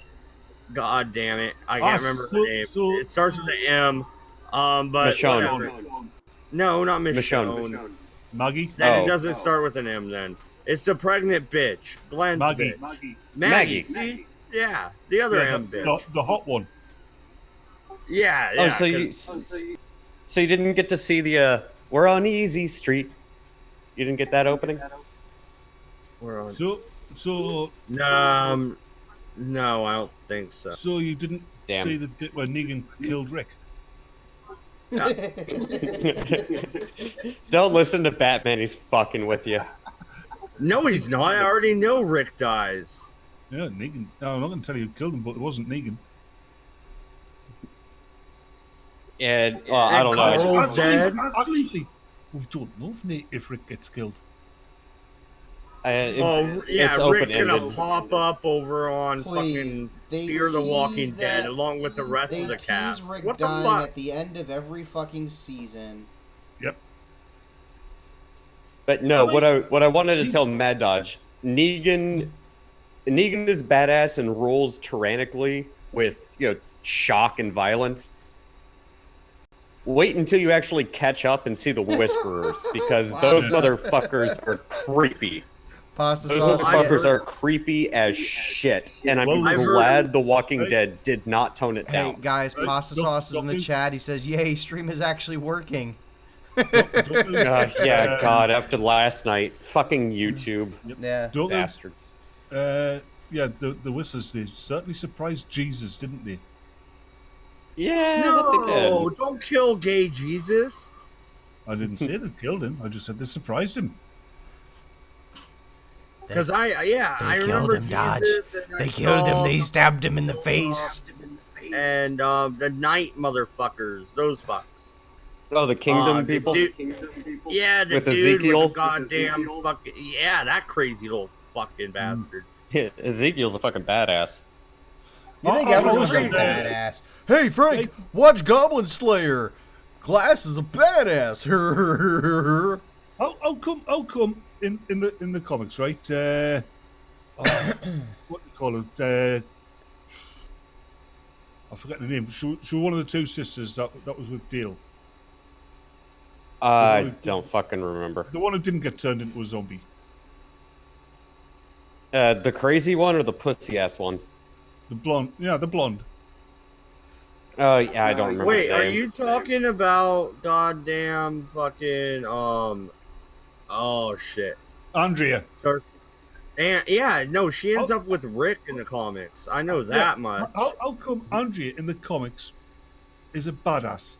Yeah, she's a survivor. She's a sniper. She is a badass. Yeah. And in the show, she's a fucking idiot. She's all fucking suicidal and shit. Like, After she's suicidal, she's an idiot. No, it's because all the characters, or at least actors and actresses that play the characters, they want to move on to new shit, and AMC takes too fucking long to do crap. And also, I need to yell at Frank here real quick. Watch Goblin Slayer, but then Glass is a badass. That's Sheared Hero, motherfucker. And Glass is a badass. No, I've got to admit, you were all like, "Hey, Goblin Slayer is a badass show. You should watch it." Fuck you, Doku. That shit was boring.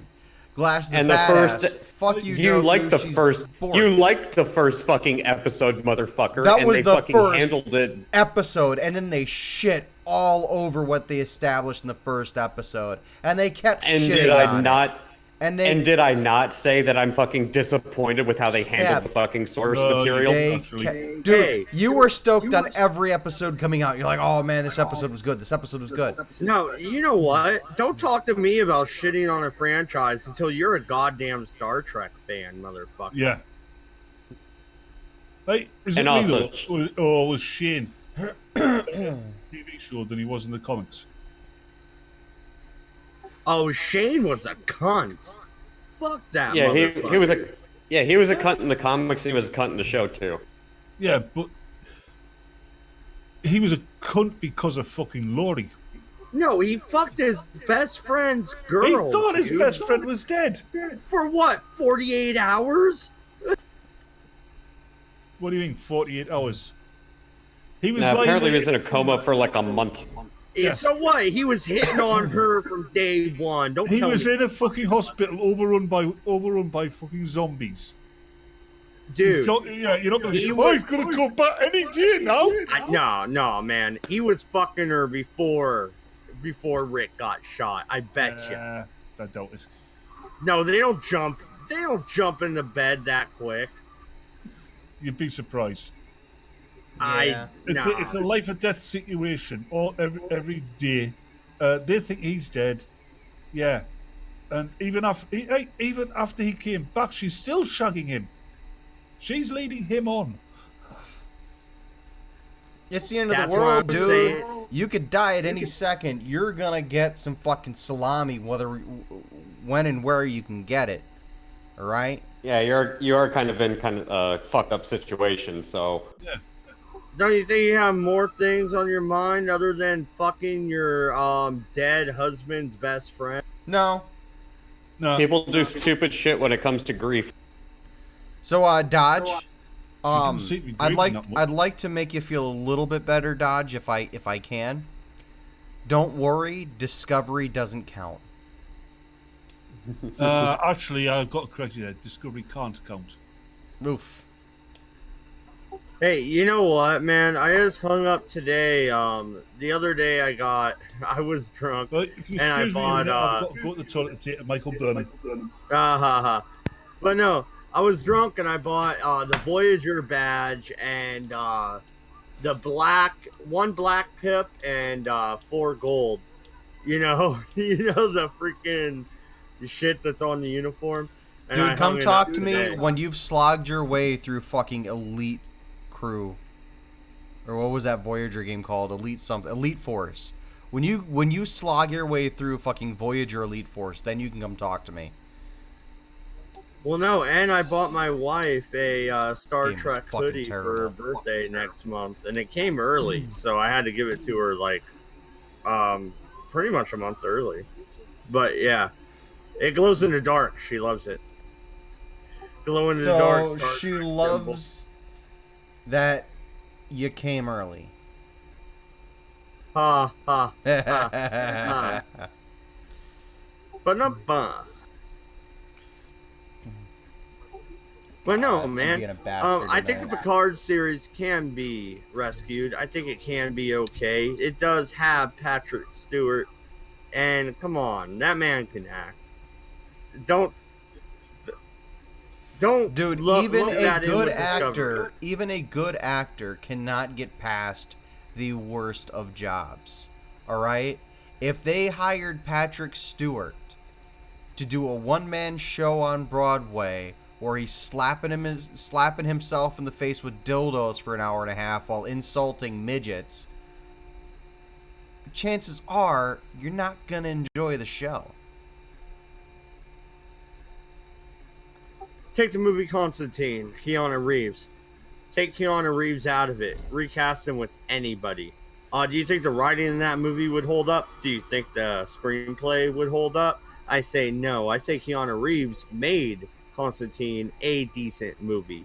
Not great, not one of the best, but I rewatch it once or twice a year. It's all right.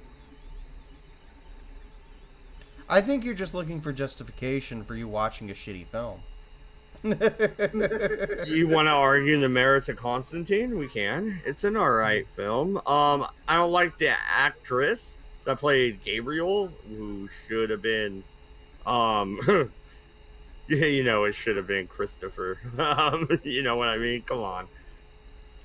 So you're saying Christopher Lambert should have been Gabriel? Christopher Lambert? No. But he was the Highlander. He No, was who Raiden. played Gabriel? No, who played Gabriel in The Prophecy? Oh, Christopher Walken? There you go. No. That would be. No, Why not? because no. You can't say no. I can't. I'm writing this movie. Go ahead and write it, and it's going to be shit. Doku, I bet you this is what Hollywood fucking is like. The writer's like, fuck you, I'm writing this. Producer's like, fuck off, it's shit. That's pretty much the way it goes. Yeah, it's not going to stop him from writing it. It should. It's shit. Don't watch it. We need to review like it Constantine. before it It's comes alright. out. Rotten Tomatoes won't save you this time, Dodge. Oh, yeah. Nah, dude, I'm gonna make my Star Wars fan film, man. I already got a great fucking start. Oh, Batman, you want to play Luke? Batman's not here. We're giving the role to Doku. But he would make a better Obi-Wan. What the? It's always Obi-Wan. Okay, Dodge, you're not getting the money for this movie, all right? You're done. You're kicked out of Hollywood. What? He's already got the hair for Obi-Wan, dude. Yeah, but he's also got the hair to be my fucking mop. Should I cast Doku? Can I cast you as my mop? I wasn't aware we were doing fucking, what was that stupid ass Disney movie where Mickey's a fucking magician? The Sorcerer's Apprentice in Fantasia. Yeah, I'll take your word for it. I'm not a Disney fan anyways. I'm not a Hence Disney why fan Marvel either, is but dead, that's and so is Star fucking- Wars. That's basic knowledge. Basic knowledge for anyone that gives a fuck. You fucking slut. Not a Shut slut your from whore Disney, at mouth. least. I will shut my whore mouth on your whore mouth, Dodge. God damn it. You're on one tonight, sir. What's that? You're on one tonight, sir. I'm gonna send out the drone. I got MC on speed dial. I'll just Space Rock's incoming. I'll just do my famous strip dance and you'll all go blind and not be able to see me. We'll see how well that works.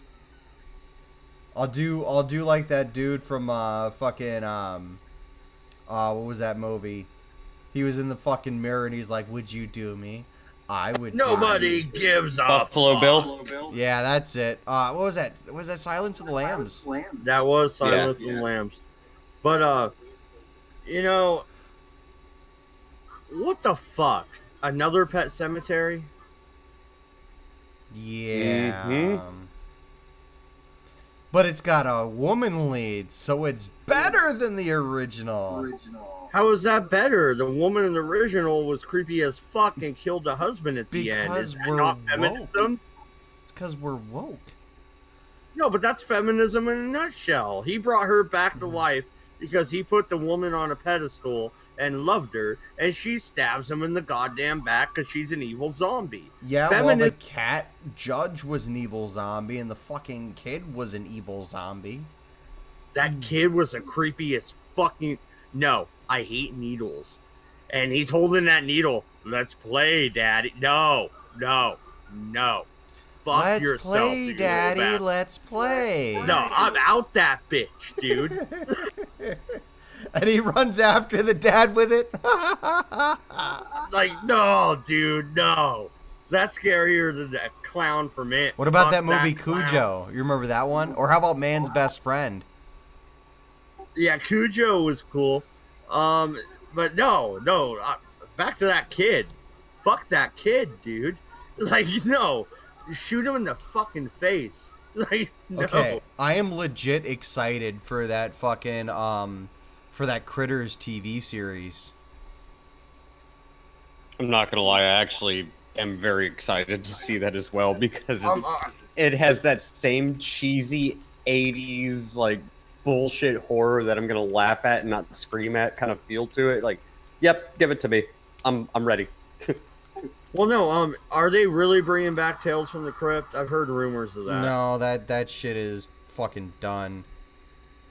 What happened? They had you'll know the entire story once I say what I'm gonna say.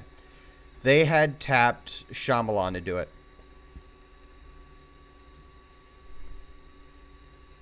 Yeah, but can't you go with someone else? Go with another Rob Zombie, Tales from the Crypt. Bam, dude. Bam, motherfucker. Rock that shit right out the park.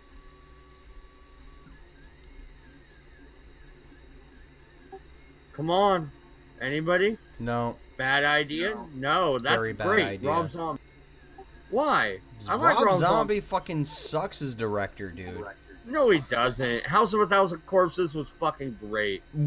No, it wasn't great. It was a movie was. about two fucking dumbasses being led around by other dumbasses, hyping up Dr. Satan the entire fucking movie, and then when you finally figure out who or what Dr. Satan is, which the film doesn't answer, spoiler alert,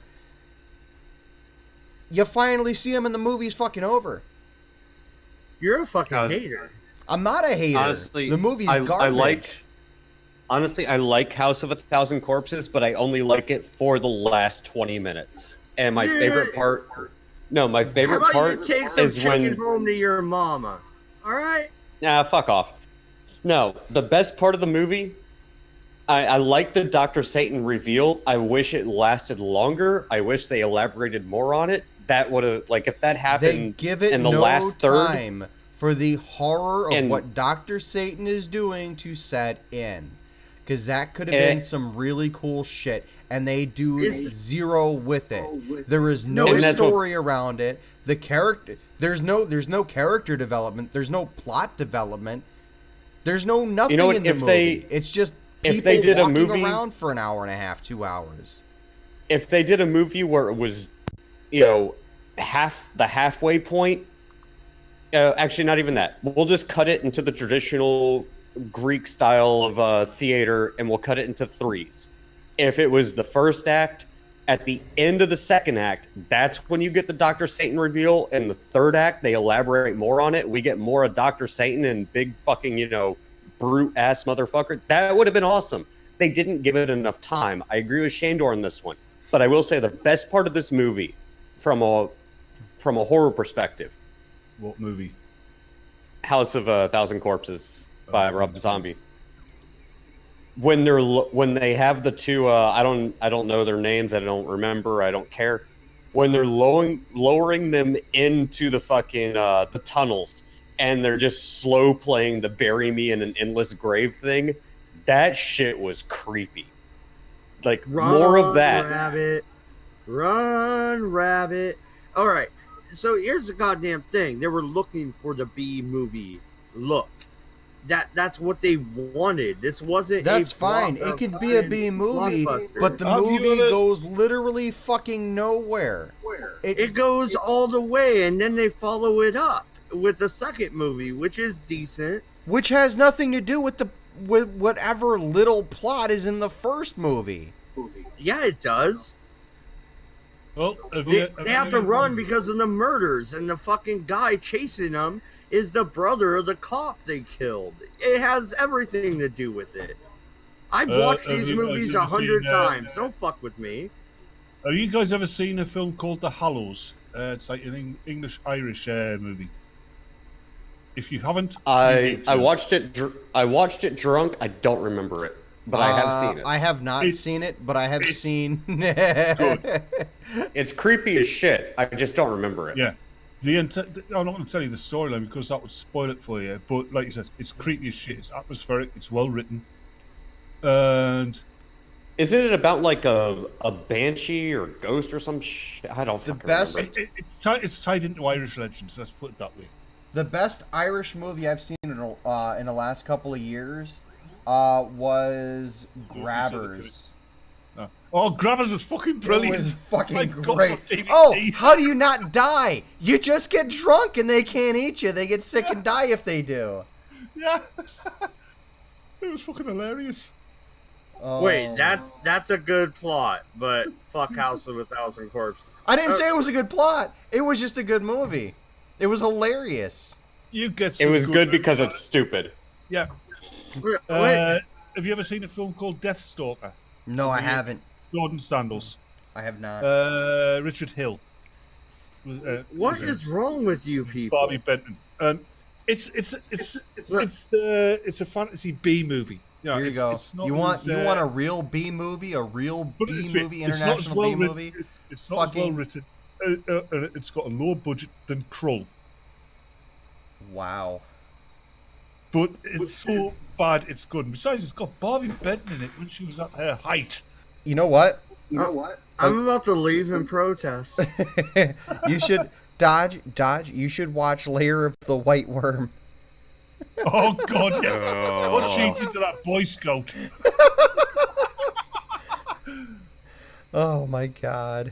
Actually, no, fuck it. Just watch the movie. Just watch the movie Rubber. Dodge, if you want a good horror film, it's heavy on the atmospherics and shit. Watch Warlock. Oh, Warlock's good. I love that movie. Oh, it's absolutely great movie. And the best thing about it was when they're hammering the fucking nail. No, the best part was when he bit dude's wedding finger off and stole the wedding band. I like when they're fucking with him walking by hammering the nails. Or whatever, and just fucking with them. It's great. Where Richard E. Grant finds his own fucking grave. Oh yeah, that is the best part. Yeah. But Laurie Saint was fucking hot in that show. Okay, I'm no longer leaving out a protest. Batman saved it. All right. Batman saved it. That's why. Actually, no, because you guys, we're going at it about Rob Zombie on a Friday on my channel. I don't know, Dodge, man. I don't know. I've had this conversation hundreds of times. The movie doesn't do anything. They walk around for like 2 hours. No, we're not revisiting this. Batman saved it. Batman saved it. No, I'm gonna shit on it. They walked around, and I'm gonna be the Joker now. I'm gonna be the Joker. La, can't hear you. They walk around for 2 hours, and the only meaningful thing that happens is in the last fucking 5 minutes, if that, of the movie, when they get thrown into the fucking What pit is the goddamn plot of Texas Chainsaw Massacre? They're running around randomly. That movie's horrible. Doku, you co-signed this motherfucker. You'll have to use force. I'll say this about A House of a Thousand Corpses. I enjoy the movie. It could have been a lot better. He went too far with Texas Chainsaw Massacre. Have you seen In the Mouth of Madness? No. Well, real quick, let me just make my point. My grievance about A House of a Thousand Corpses The beginning of the movie, they set up something that I want to see. The entire middle act, I don't care about the cops. They spend too much time on it. I don't care about the defunct family. They spend too much time on it. I don't care about the inner relationship. It's a fucking B-style horror movie. I don't care about that. I want to see fucking Dr. Satan. That only gets good with about the last like 20 minutes of the film, but I've been waiting on it for a fucking hour. That's what pisses me off about the movie. I still watch it. And I still enjoy it. The pacing of the movie's terrible too. That's my problem with it. It's the pacing. I have something for you about well, it's a horror TV show actually. I like Buffy the Vampire Slayer, right? I watched it all the way through, but if they'd actually used real vampires, it would have been better, because these were demons that basically inhabited a dead person's body and took on that dead person's personality without a moral compass, right? So it wasn't actually dead Uncle Ernie getting out of the grave to suck your blood. It was a demon who thought he was dead Uncle Ernie. But if it actually had been dead Uncle Ernie, cursed to an undead existence, it would have been that much more frightening. Well, actually, okay, so just to give something for get killed by them, you become one of them. Yeah, just to give something to compare it to for Mad Dodge's sake with House of a Thousand Corpses. I would like to have seen the film paced in a way and approached in a way that American Horror Story Freak Show did, where all of this rumor and myth and everything with Edward Mordrake and all of that shit, it's actually all true. And you get that at least more than, half of the final act of like, oh shit, it actually is true. And we're fucked. Something along those lines. Like the last act of the movie, the entirety of that last act should have been Dr. Satan and big creepy I'm gonna kill you guy, like it's discount like my tyrant same from gripe Resident with Evil. Touristas, right? Touristas was held up as this like really cool budget horror movie, but for 2 hours you're on a bus ride with everyone, only for the last 10 minutes of it to be, oh well, hey, they suddenly got kidnapped. They're suddenly having their organs harvested. Ho ho ho! It's a scary film. What is scarier? All right. Looking at, let's say, the movie Scarface, the chainsaw scene. What's scarier? Friend. No. Let me talk. What's scarier? Okay, watching him get cut up, or hearing it? What's scarier? Hearing about Dr. Satan and everything around it while you're dealing with a cannibal cult and incest motherfuckers? Or having Dr. Satan, the big bad monster, like it's not King about Koopa whether the in movie Mario. is scary or not. The pacing ruins whatever tension the movie's trying to build. The movie is ultimately a knockoff of Texas Chainsaw Massacre, a movie I already don't like, but I'd rather watch Chainsaw Massacre, even the remake Chainsaw Massacre, over a House of a Thousand Corpses, or even The Devil's Rejects. Did I throw a ball there? I think he missed the point. No, I got the point. I know what you're trying to say, but the point that I'm trying to get across is that whatever tension, whatever horror the movie's trying to build up, is ultimately wasted on the fact that it doesn't pay off. It doesn't. But it's not deliver. wasted because that's what you waited on the entire movie, like Doku said. In that last 20 minutes, he remembers. Why? Because you waited on it the whole time. Because he was the monster in the room, the one you didn't know about. You saw Tiny. You saw everybody else. You saw that crap. You saw the clown blow somebody's head off in the first 5 minutes. The monster in the room is Dr. Satan. I think but one of the best paced, best acted, and probably one of the scariest horror films to date has got to be Alien. Alien is extremely well done when it comes to pacing, and also when it comes to cinematography Okay, you and look perspective. at Alien. suspense. All right, let's dissect Alien quick. All right, let's give a brief rundown of what Alien does. It builds the characters, it builds the world, it builds the tension slowly. It gives you a little taste of what's coming, and then pulls it back a little bit. Gives you a little bit more of a taste of what's coming, and pulls you back a little bit. It pushes you to the edge of being scared, pulls you back. Confuses you. What's that? It confuses you as well, Right. because These it are shows you all different. It shows you different views of the alien, so you don't build up a picture of what the monster looks like until the very end. exactly, and it does horror in a way that makes you anticipate the next scene. But Yeah. if what we know we're going to get in the next scene is more talking about Dr. Satan, or hey, there's more there, how different would the movie be, right? If let's throw out an example here. How different would Fantastic Four be if they actually went out and did something instead of sat in the fucking office talking all fucking movie? Let me guess. Which Dude, let Fantastic me Four? guess. Let Well, me real, guess. real You quick, don't hold on, like- because I didn't No, get it. let I me didn't get guess. the. You don't like the Blues Brothers, do you? Well, no, I didn't get a chance to finish this, because if you want to make House of a Thousand Corpses absolutely horrifying, there are 3 cardinal problems that this movie does. And don't get me wrong, I actually like There are three House of a sins. Thousand Corpses. There's 3 sins it commits. There are 3 sins, yes. And I like this movie, but I am going to be critical.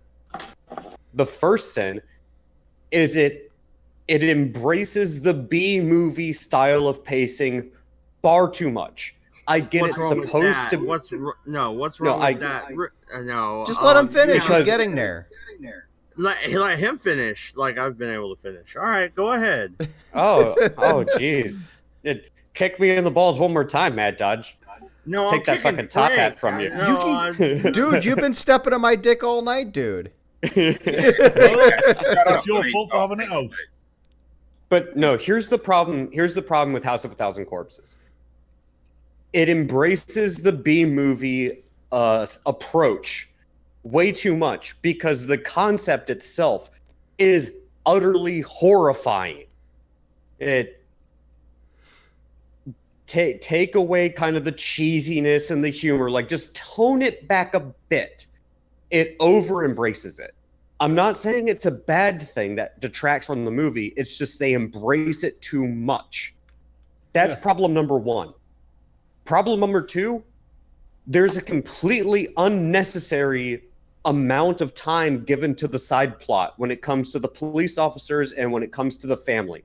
I would prefer to know less and be on the edge of my seat, not necessarily knowing what's happening, as opposed to over exposition. It's not excessive, but it's enough to break the pacing, and the humor that comes with it breaks the tension.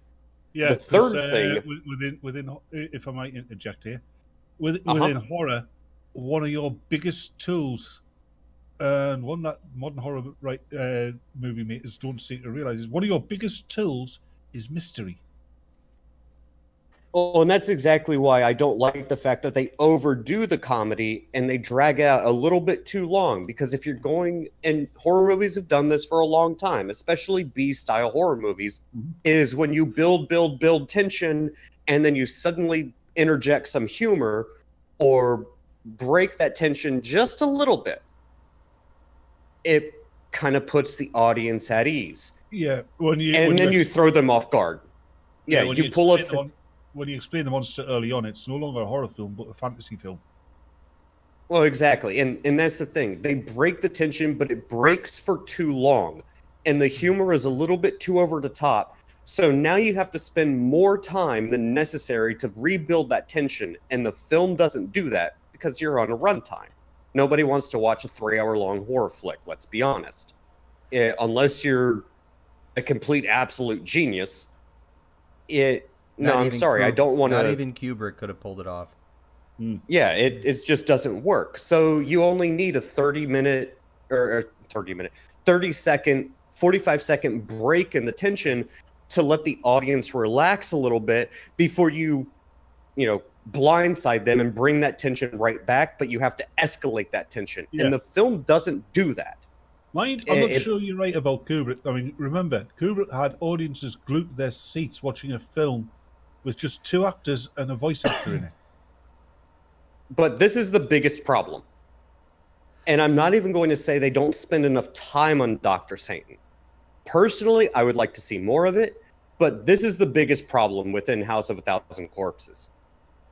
Towards the end of the film, the tone changes completely, and it doesn't fit with the first 2 acts of the film. It goes from being a B-list horror movie to taking itself seriously, and it just breaks the flow of the film in its entirety.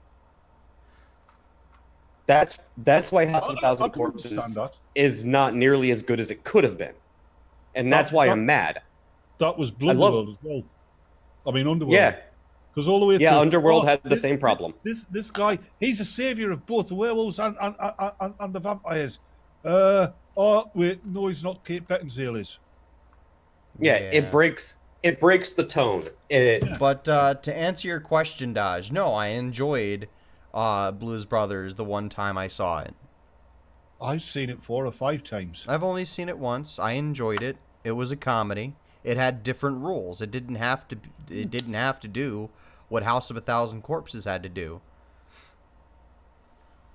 Got a funny little anecdote for you. My mum used to have my mum used to have a home business doing ironing, and my dad used to help out by doing the deliveries. And one of my mum's customers used to be a brothel. Speaking of Brexit, this was a house full of whores. And my dad used to call it, because me and my brother were really young at the time, we didn't know what the fuck a brothel was, but my dad used to call it the house of 1,000 teacups. Nice. Although, you know what would have helped House of a Thousand Corpses? 1,000 Corpses? 2 things. Well, 1,000 Corpses, of course. The house? But no, 2 things. The beginning of the film, it should have been a glimpse, not a clear glimpse. But you see Dr. Satan's, surgery room, his underground surgery room. Mm-hmm. Just a very vague glimpse of it. And as the movie progresses, you get just those quick, and I know it's cheap, but it's a B-movie style we're going for, so it works for this format. Just quick, some skin being flayed, or, just real quick, I'm breaking out of, anesthesia and then fall back into sleep. Right, reanimator just little style. moments. Yeah, little moments like that throughout the movie. And then bring it full circle at the end and realize, the whole thing essentially was a fever dream. You're fucked. I've got to interject on a point that was made earlier. You said that Stanley Kubrick could make a horror film. I don't think he could. That's my personal opinion, though. He almost did. He made The Shining, which was 2 hours and 26 minutes long. Yeah, almost.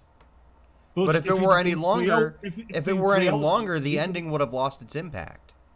It depends on what you did with the film. I don't know. The best ending for House of a Thousand Corpses, if I were to rewrite it, is at the very end of the last act.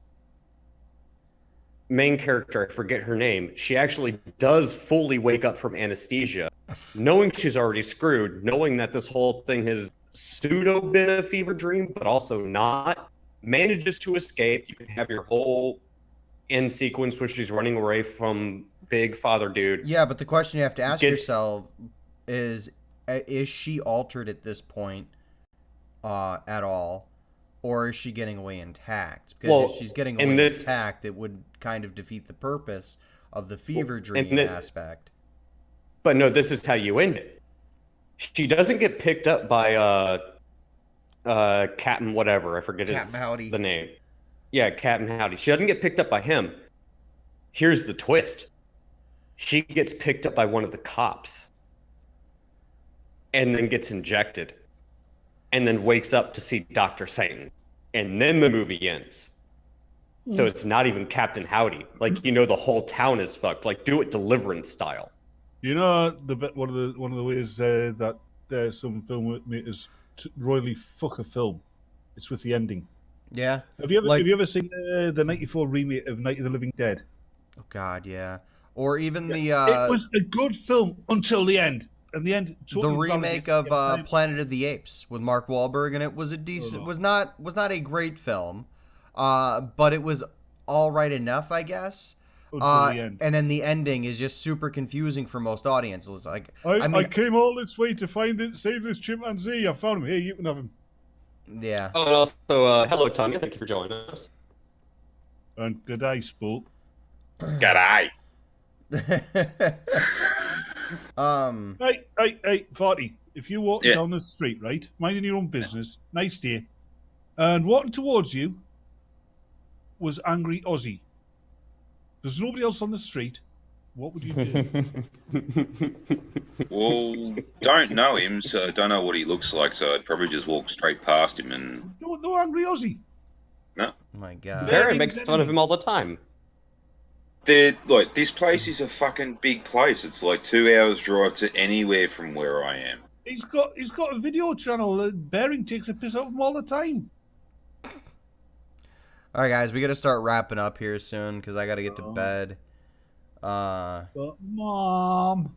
Yeah, I'm sorry, guys. I got to get to bed. I got to get to work soon. So, You need to swear. Pansy, who needs sleep? well, I'm Bloody. sure it would not be great if bloody I were. poo. I'm That's sure what it your wouldn't work's be a for. great idea if I were passing out in the potato salad. Right, Dodge? And what's me? I think I ask pissed is wrong Dodge with off. potato salad? I think you have. I think I pissed Dodge off. I've just been taking the piss out of him all night. Dodge, come back. We love you. Taking the piss out of Dodge won't piss him off because he has a thick skin. The amount of times I take the piss out of him and he laughs at it. Well, no, I'm just wondering. Has anybody thrown out the flashcards saying I'm allowed to talk now? Oh my God, Dodge. You know I'm just giving you shit, dude, for the sake of giving you shit.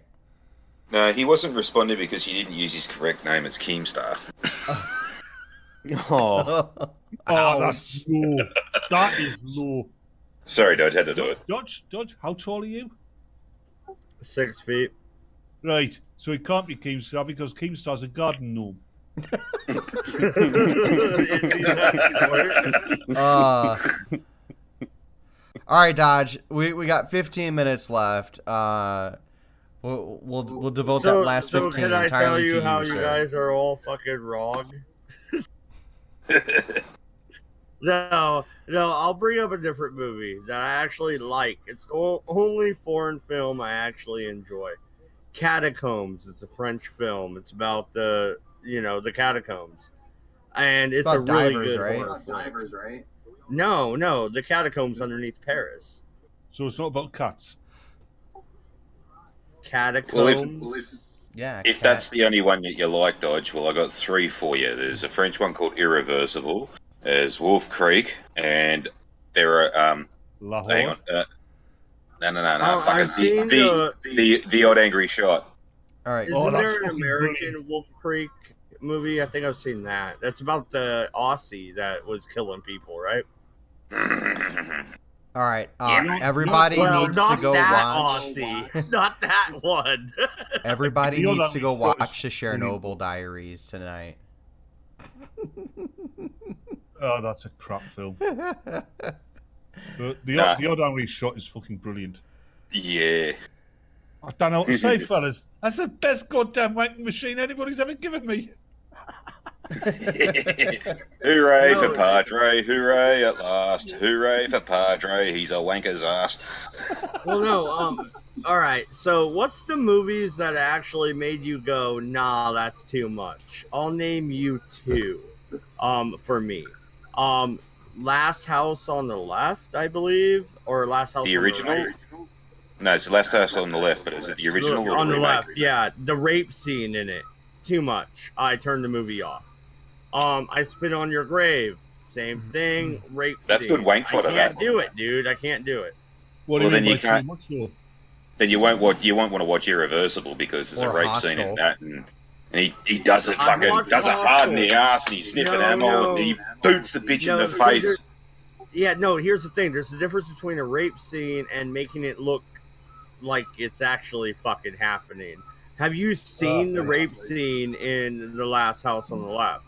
That looks fucking real, dude. It looks like a snuff film. Nah, That was Spit kind of on the Your Grave point of was The more Last realistic. House on the Left, though. It's more of a shock movie than a horror movie. Like Spice fucking, what is it? Human Spice World. Centipede was a fucking shock film. It wasn't even a horror film. It just tried to shock you, and they're like, "Ooh, this is so terrible." No, for me, the one that was too much was Spice World. Spice World. And you Yep. guys are calling me a pansy for needing to go to bed. The toilets are broken. You got to do something about the toilets. Look, girls, I'll do anything for love, but I won't do that. But the bus is full of nuns. Fuck the nuns.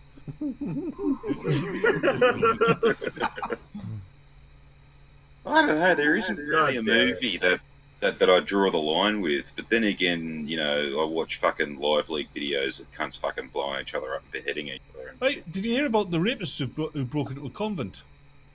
No. He barely got out alive. That's funny. Always in one. But no, I don't know. I draw the line at stuff that looks like it's actually fucking happening like that. Oh, I so- did continue to watch I Spit on Your Grave. I did see that whole movie, and she gets her goddamn revenge. That is for fucking sure. So, Dodge, does that mean you draw the line at things that look too realistic? So that means you won't watch shit Saving Private Ryan? Because that's Yeah. actually pretty realistic. That made World War II vets shit themselves because it was so realistic. Yeah.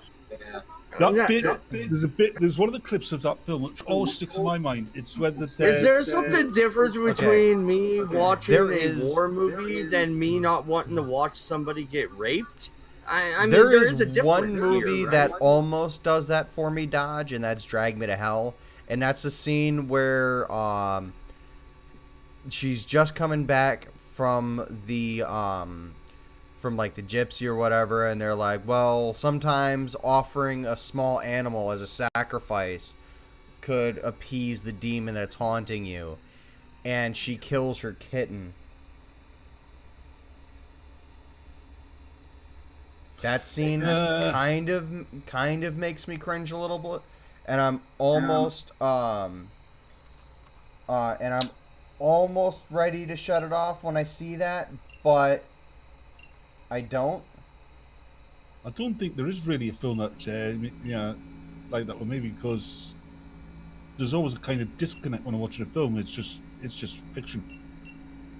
Well, there's yeah. one there's one Australian movie that doesn't get enough love. It's called Bad Boy Bubby, and it's about this kid who's basically been brought up by this psycho woman who she gets boyfriends and shit like that, but she tells the kid that fucking for basically 18 or 25 years of its life that it can't go outside because there's poison gas, and every time she goes and does the shopping and shit, she puts a gas mask on and all this and goes outside, and then like the kid becomes so deranged that like one day he just wraps his cat up in fucking Glad wrap or cling film.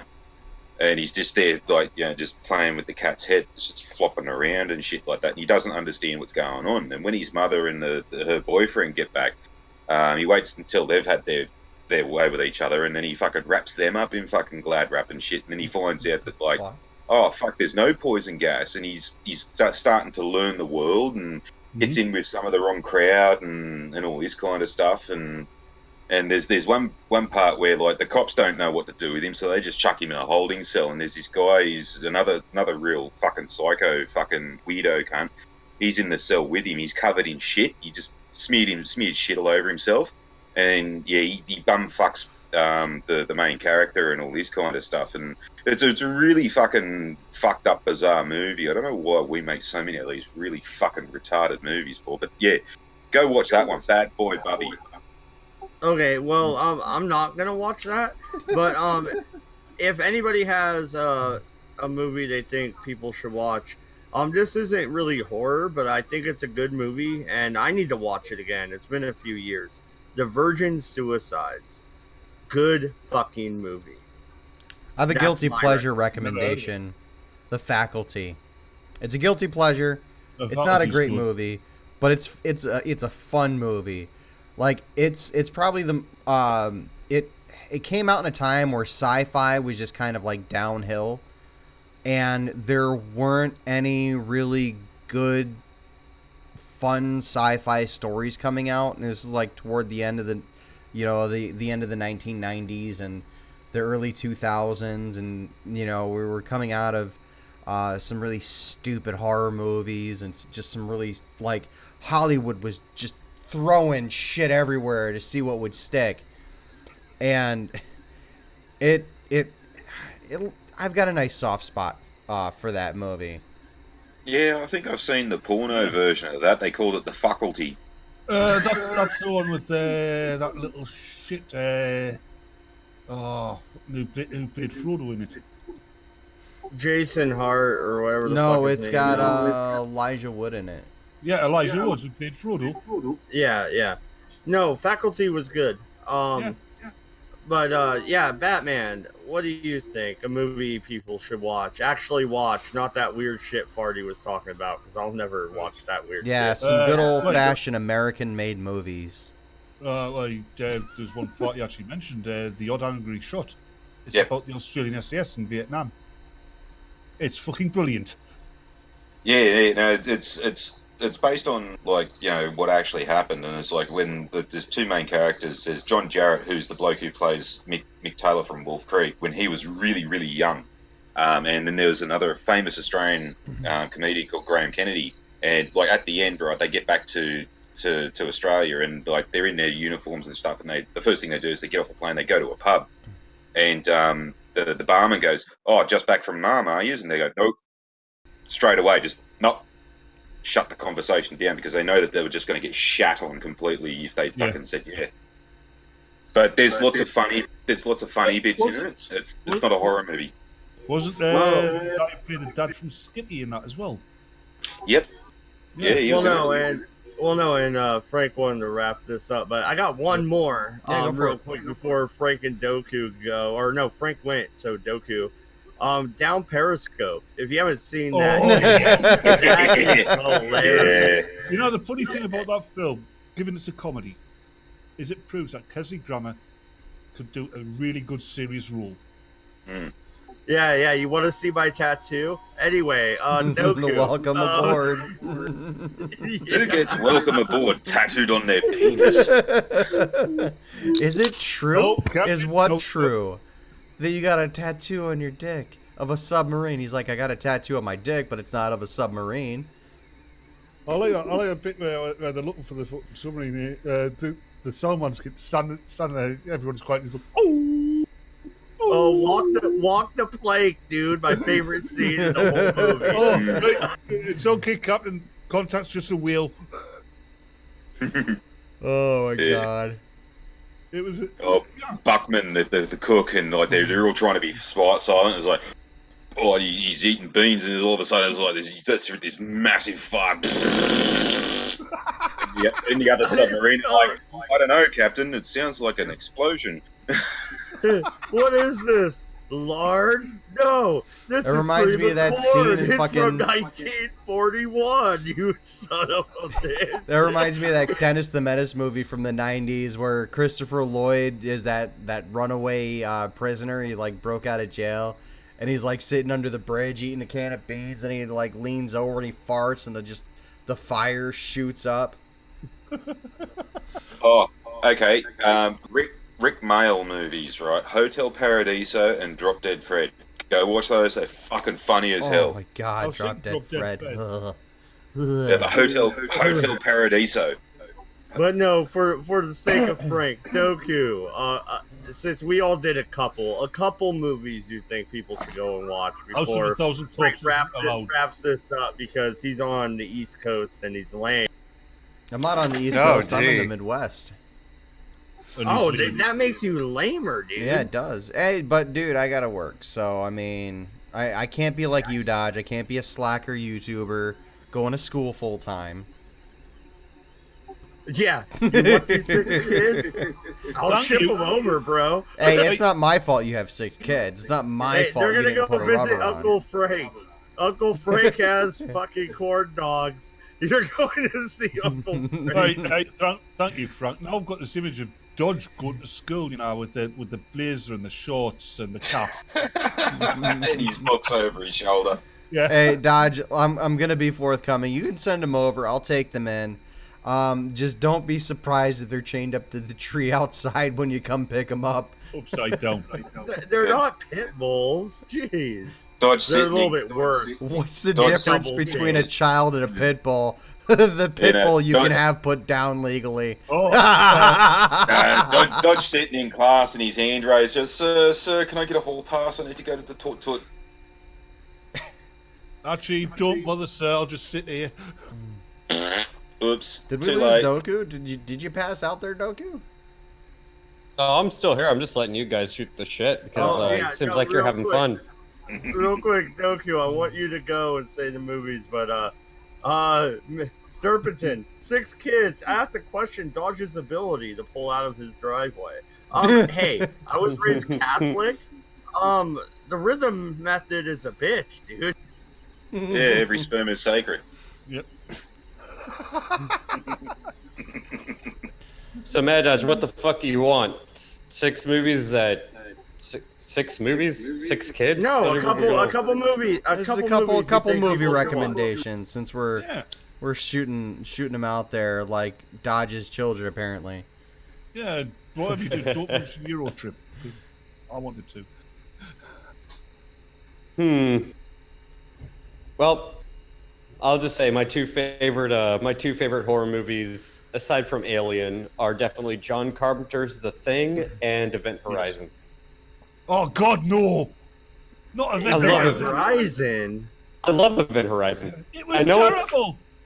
It's a bad movie, but I love it. I love it for the last 30 minutes. You can tell from the start of that film, they wanted to do a haunted castle. I didn't say it was good, but I love the concept of being stuck in a spaceship that's I'll substitute- demonically possessed. I will exercise some executive power here, and I will substitute Doku's last film recommendation with the movie Nightbreed. Oh yes, Yeah. yes, that's a little known gem. That. Yeah, everyone should watch it. It's a Clive Barker film, but we're gonna Yes. skate Or on. if you haven't seen the old, what was it, I think like 1930s or 1940s version of Nosferatu, that's a good The movie. 1920s. Well, I veto that, Frank, and I say Creep Show. Nosferatu Which one? was of the creepiest films. The first one. Okay, I'll give you that one. What the hell was that film they made about the making of Nosferatu, where it turns out that Max Schreck actually was a vampire? Forget what they called it. The fuck? Oh, Yeah, he had know what some you're real talking he about, I had don't real remember. deformities, and they didn't have to use makeup. It was cheap as fuck to use. But Yeah, that's what they were saying, but that wasn't the case because he actually was a vampire in this film. yeah. Well, I've actually got one more for you, and this one's another very little known one, but it's not fucked up. It's called Hercules Returns, and it's about this dude who used to work for a Cinemaplex, and he goes and buys his own theater, and because he's pissed his old boss off and he's getting all these films off him, they give him the Italian dub, and on the premiere night they don't realise it's the Italian dub until the last minute, and so there's like 3 of them up in the fucking in the projection room. They're redubbing the voices and stuff like that. They make all the muscle men out to be gay and all the fucking Sheilas out to be bitches and stuff like that. Oh, I They do. found it. I found it. It's called Shadow of the Vampire.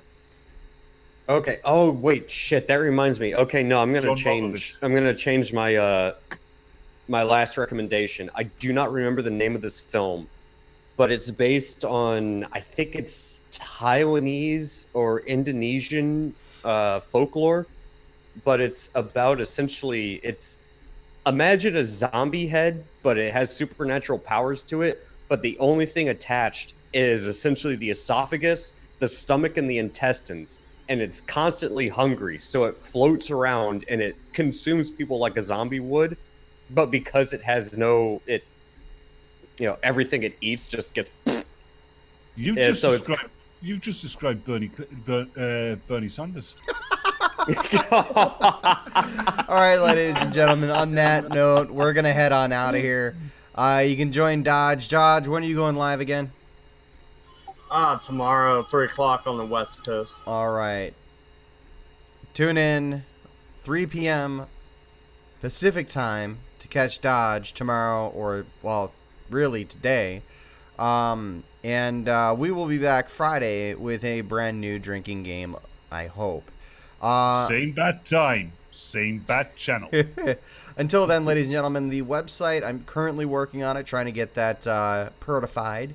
And we'll have something up by the end of next week. Not this coming week, but next week. So keep checking PewDieTube.com. Stay metal. Come check out our Discord. Come like our channels, both Exiled Opinions and Mad Dodge Productions. And yes, Doku, they can stay metal.